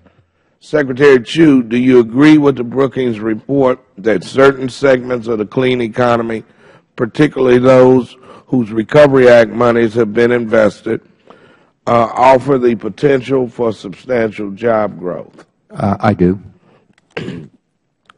And the Brookings report also makes a second important key point, which is that the U.S. needs to support these key sectors to remain competitive globally. Here's what the report says. China now leads the world in clean economy deployment. In 2010, China put into place a staggering $54.4 billion in clean energy investments. By contrast, U.S. private investment in clean energy totaled $34 billion. Now the gap is widening further. The Brookings report also says this. China, which now produces half of the world's wind turbine and solar modules, recently announced it would accelerate its clean revolution over the next 5 years and has set out aggressive growth plans for strategic emerging industries critical to economic restructuring, including multiple new energy categories, electric vehicles, and energy efficiency products. Secretary Chu, do you agree that the sectors that might bring this country greater energy independence, solar, wind, geothermal, advanced battery development, etc., are critical for the U.S. to develop to remain globally competitive? I agree with that. And in a press release that accompanied the release of the Brookings study, a principal at the Brookings Institution commented on the U.S. government's involvement in this sector and said this, quote, "This is not an area where the public sector needs to get out of the way. Government leaders at all levels need to get in the game. Otherwise, we will watch the rest of the world pull away from us." Secretary, do you agree with that statement? I do agree because many countries, China is one of them, but there are dozens of others who recognize the economic opportunity in this clean energy efficiency, and that's why these countries are investing so much. So even just to level the playing field, we need to be doing something. China has shown that it simply views this as a great economic opportunity for their prosperity in the future, both to be deployed at home they're going to probably be the biggest deployer of clean energy in the world this year, but also for our export market. So if we tamp down on our, I guess, our government investment in clean energy technologies, then we will lose ground to the rest of the world. Well, I would say that we have great strength in America in invention, in innovation. We have the best venture capital system in the world. We actually have great private finance markets in the world, and we should look to those strengths, and to the extent that the U.S. government can help those great strengths move forward, we should be doing that. And some people argue that the U.S. government should not be in the business of supporting U.S. companies competing with China for clean energy technology. My question for you is this: what will that mean in terms of who owns the technologies of the future and where those jobs are located? Well, again, we have made decisions in the past that have led to our preeminence in many things: semiconductors, computers, airplane, very competitive business, heavy government investments. Again, not everyone feels this way, but I certainly am one of those who do feel this way, that going into the future, these technologies, which are going to be as cheap as new forms of energy, including natural gas at $4 a million BTU, whether it's this decade or a decade and a half from this is happening. And when that happens, there's going to be a huge world. There is a growing world market. It's over $200 billion. It's estimated to be just for those things in the next 10, 15 years over $400 billion. So it's a big market, and we have the smarts, the know-how. So we'd rather be exporting than importing. I thank the gentleman. I'm going to now recognize myself for a second round. I'm going to try and be lightning about this. First of all, Mr. Secretary, you commented on something earlier that was important to me. Under current law, we must sell, for example, to Korea, where we have a free trade or fair trade agreement, Mexico, et cetera, et cetera. So all of our liquefied natural gas that is currently scheduled to be produced and online in Louisiana, and I guess there's 5 sites, but 2 are further along in Louisiana and Corpus Christi, Texas. When those come online, for example, Korea could buy and could force us to sell, well, Japan cannot.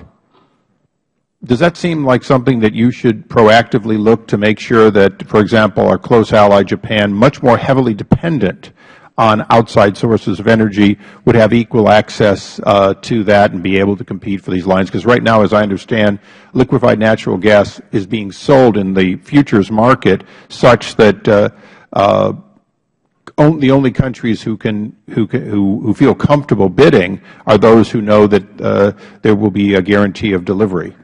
Well, first, we're abiding by the law, and as I said, we're obligated to allow those countries which we have free trade agreements. And my understanding is that in the first liquefied natural gas exporting plant that is being constructed, well, it's not being constructed yet, but we're waiting. It's permitted, I understand. It's, I think they're waiting final FERC approval. And it will take 4 or 5 years to complete. These contracts and the agreements of that company are essentially spoken for by the FTA countries. I understand. So I guess the problem is Japan can't be part of that under current law without the fear that they wouldn't get delivery. I'm concerned only because Russia has used energy as a weapon. I had the honor of being in Azerbaijan with my wife, actually, for the opening of that pipeline, which the Bush administration backed specifically in order to piece by piece by piece break down the fear in Europe of energy being unavailable if you didn't do what somebody else wanted. Let me go through an earlier point, though, now. In the case of the Project AMP, we have, and I'll ask you now to send be placed in a letter, an email exchange with the lobbyist for that organization that verifies that the Bank of America, the co-investor, has no current loans out, meaning we have a reasonable assurance that, in fact, they have not met their September 11th deadline to begin construction. If that's true, Mr. Secretary, will you assure us today that that $1 billion loan commitment will not be funded, since the law specifically says that they must begin construction by September 2011? You certainly have my assurance that we're going to do what we need to do within the bounds of the law. The law is explicit. They had to begin construction. This is a tail light by September 2011. We have a current assurance from the people that would have funded the other part of it that they have not. Well, I was forwarded a note from my loyal staff behind me that said exactly what you just said, that there was a requirement to break ground on some part of the Prologis loan guarantee, and they tell me they have indeed broken ground. Okay. Well, we'll share the email exchange that they have not, and of course we'd like to make sure they did substantially break. But it's a large amount of money for a program that is statutorily ended, and apparently you've put no money out. You could. When did they break ground? Yeah, right. We checked. Ours was February 12th. So can your people assure you that they broke ground by the September statutory limit? We will get back to you on that. We'll double check. Thank you. I appreciate that. Then moving to Blue Mountain, a program that, in Nevada. Now, this program, oddly enough, bore your own signature on the approval, and no jobs were created, although it was a 1705 loan.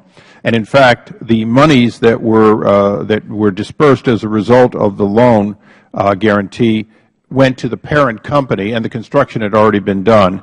If that's true, will you be able to seek any kind of a drawback for it, since under the statute it was estimated, and your own website says created 200 construction jobs and 14 permanent jobs. Since the construction was already done on the day that the loan was approved and funded, does that fly in the face of what's on your website? I would have to get back to you on that and the particulars about the timing. Okay. Most of this comes from discovery that you voluntarily delivered to us. Mr. Secretary, I want to end mine on a note that I'm particularly interested in, and I'd ask for 30 additional seconds to ask the question, without objection. Mr. Secretary, today natural gas is plentiful. We're even flaring it. Natural gas has a per, if you will, mile of driving that is substantially less than gasoline. Estimates that I've been given are that natural gas, if used as a fuel today, and this is assuming that you had just out of the tank, not all the conversion cost, would be $1 something a gallon, equivalent to use natural gas at market price versus gasoline at market price.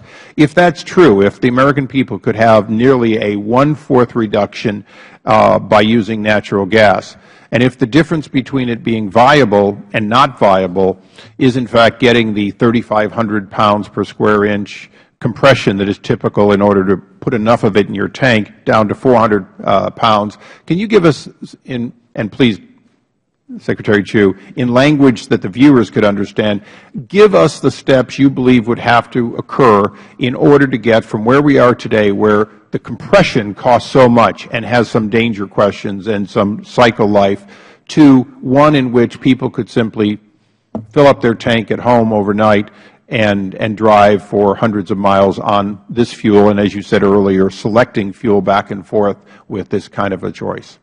Well, Mr. Chairman, thank you for that. You and I both share the excitement, the potential for using American energy resources and natural gas to offload a considerable amount of our transportation needs, because that means wealth creation in the United States, less imported oil, less oil dependence.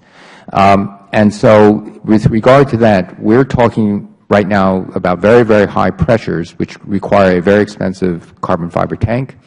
And we would be looking at things you put inside the tank, the materials where the natural gas can absorb onto the surface of very highly porous, high surface content materials, so that it turns out, even though it's counterintuitive, if you have some other stuff in there and it goes and lands on a surface, instead of just the free gas, you may be able to store as much or more material in the same volume.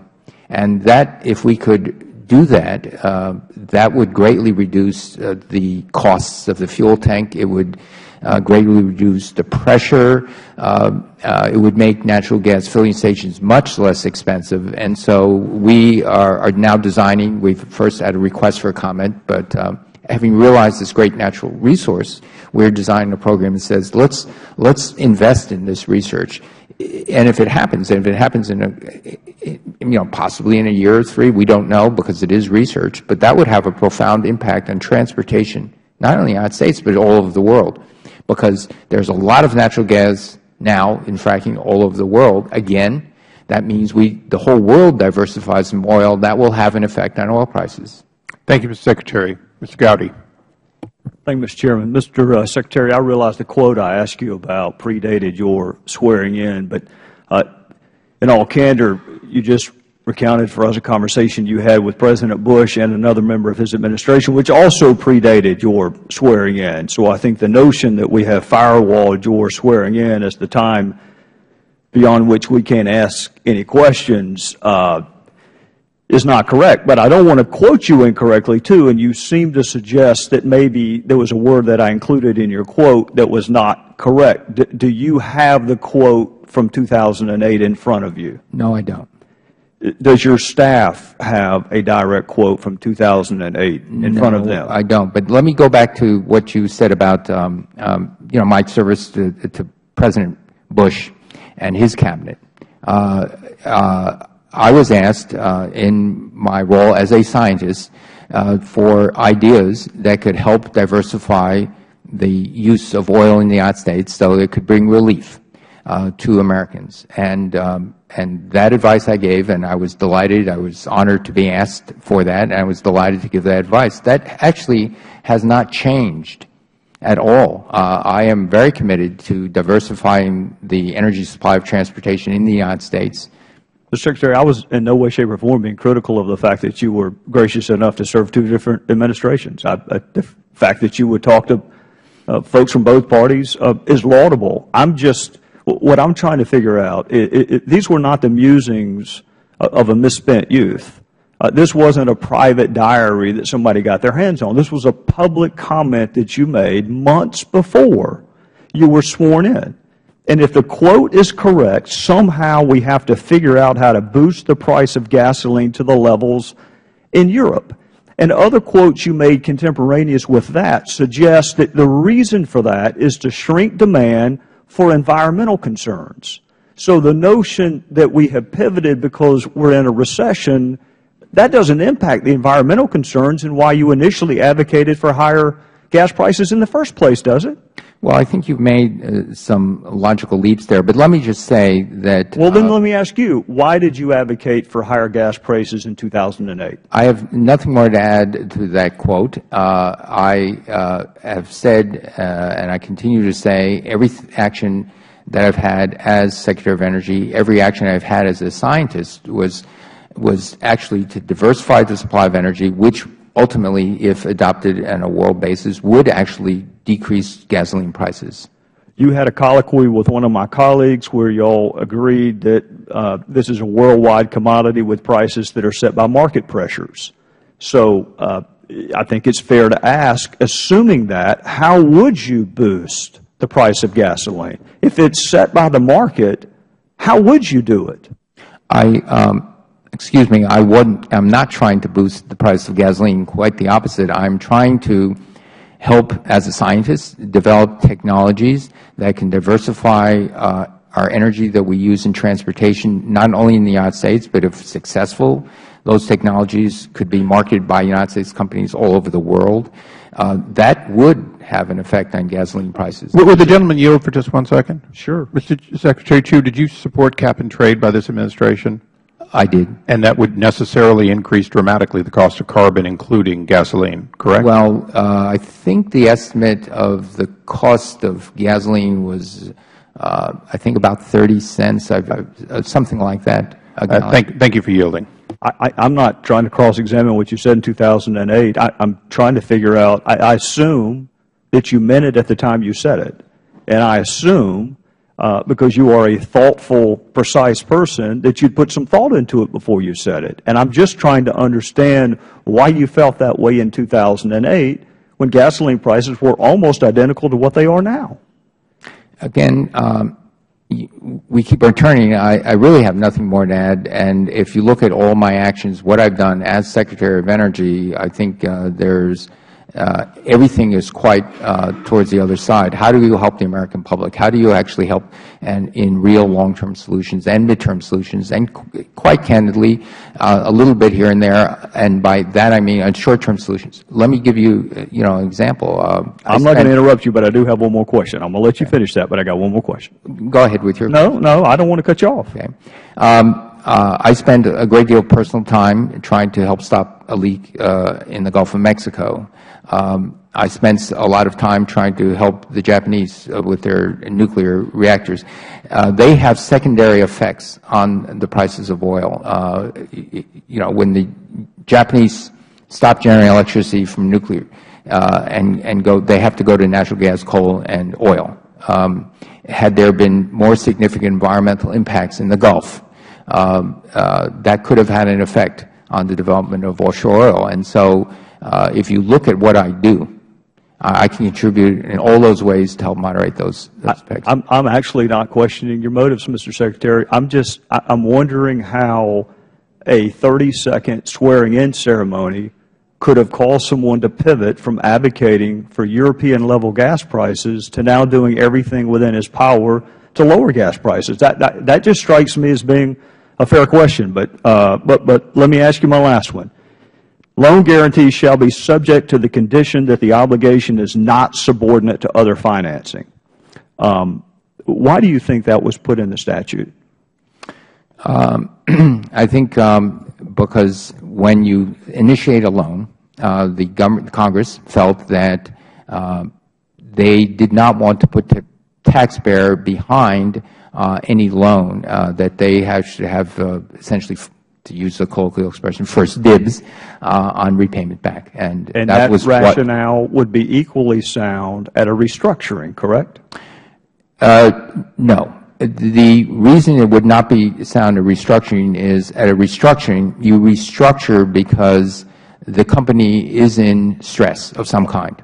Well, that just strikes me that'd be all the more reason to want to protect the taxpayer, because if the company were doing well, then you may have private investors or you may have an alternative form of getting your loan. Only if the company's not doing well would you need to renegotiate and subordinate taxpayers, which just strikes me a company not doing well is all the more reason for that clause I just read to you, to protect the taxpayers. Well, let me try to explain. When a company is not doing well, typically what they would want is they would seek extra capital to ride something out.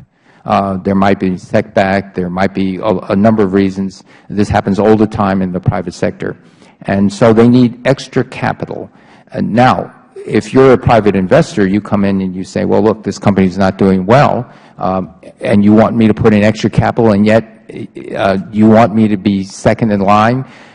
There's no way I can do this. And so as those in the investment community understand this very well, and that's why when the company is not doing well, you want to use whatever your means to maximize recovery of whatever the government put in. And it may turn out there are other possibilities. You could take warrants, things of that nature. But as Herb Allison said in his hearing, if your intent is to maximize taxpayer recovery in these situations, this is one of the tools you should allow to remain open. Is there I apologize, but we're going to have to bring this to a close. I promised the Secretary that we'd get out. The ranking members asked for 30 seconds. The gentleman's recognized Thank you for 30 very much, seconds. Chairman. I wanted to clear up something from earlier. When Mr. Jordan was asking questions, there was an implication that Herb Allison, who acted as the independent consultant, and he was is the head of the Troubled Asset Relief Program. It was an implication that he was not an independent type of party. He just wanted to submit for the record, Mr. Chairman, just a New York Times article dated today, which states that he was the Finance Committee Chairman for Senator John McCain back. That will be entered in the record without objection. Thank you. Thank the gentleman. In closing, Mr. Secretary, I want to say you've been a great witness. We have not always agreed. We have not agreed at the end. I certainly think Mr. Gowdy makes a good point that Congress needs to look very carefully at under what cases and with what information in the future any part of the executive branch will be able to subordinate a restructuring. And there was no notification in the statute for those restructurings. But I want to thank you for being an excellent witness. I want to close with just one pleasant thought. As we look at Solyndra and the other losses the American people are going to experience, there's one silver lining. Moore's Law has begun to affect photovoltaic. And in fact, the cost of producing electricity from the sun is getting closer and closer to a case in which we can genuinely substitute electricity made from the sun with other sources. I look forward to that day. I continue to support, as I think all of us do, the real research and development that will help get us there and limited innovation. With that, Mr. Secretary, we thank you, and we're recessed or adjourned. Thank you.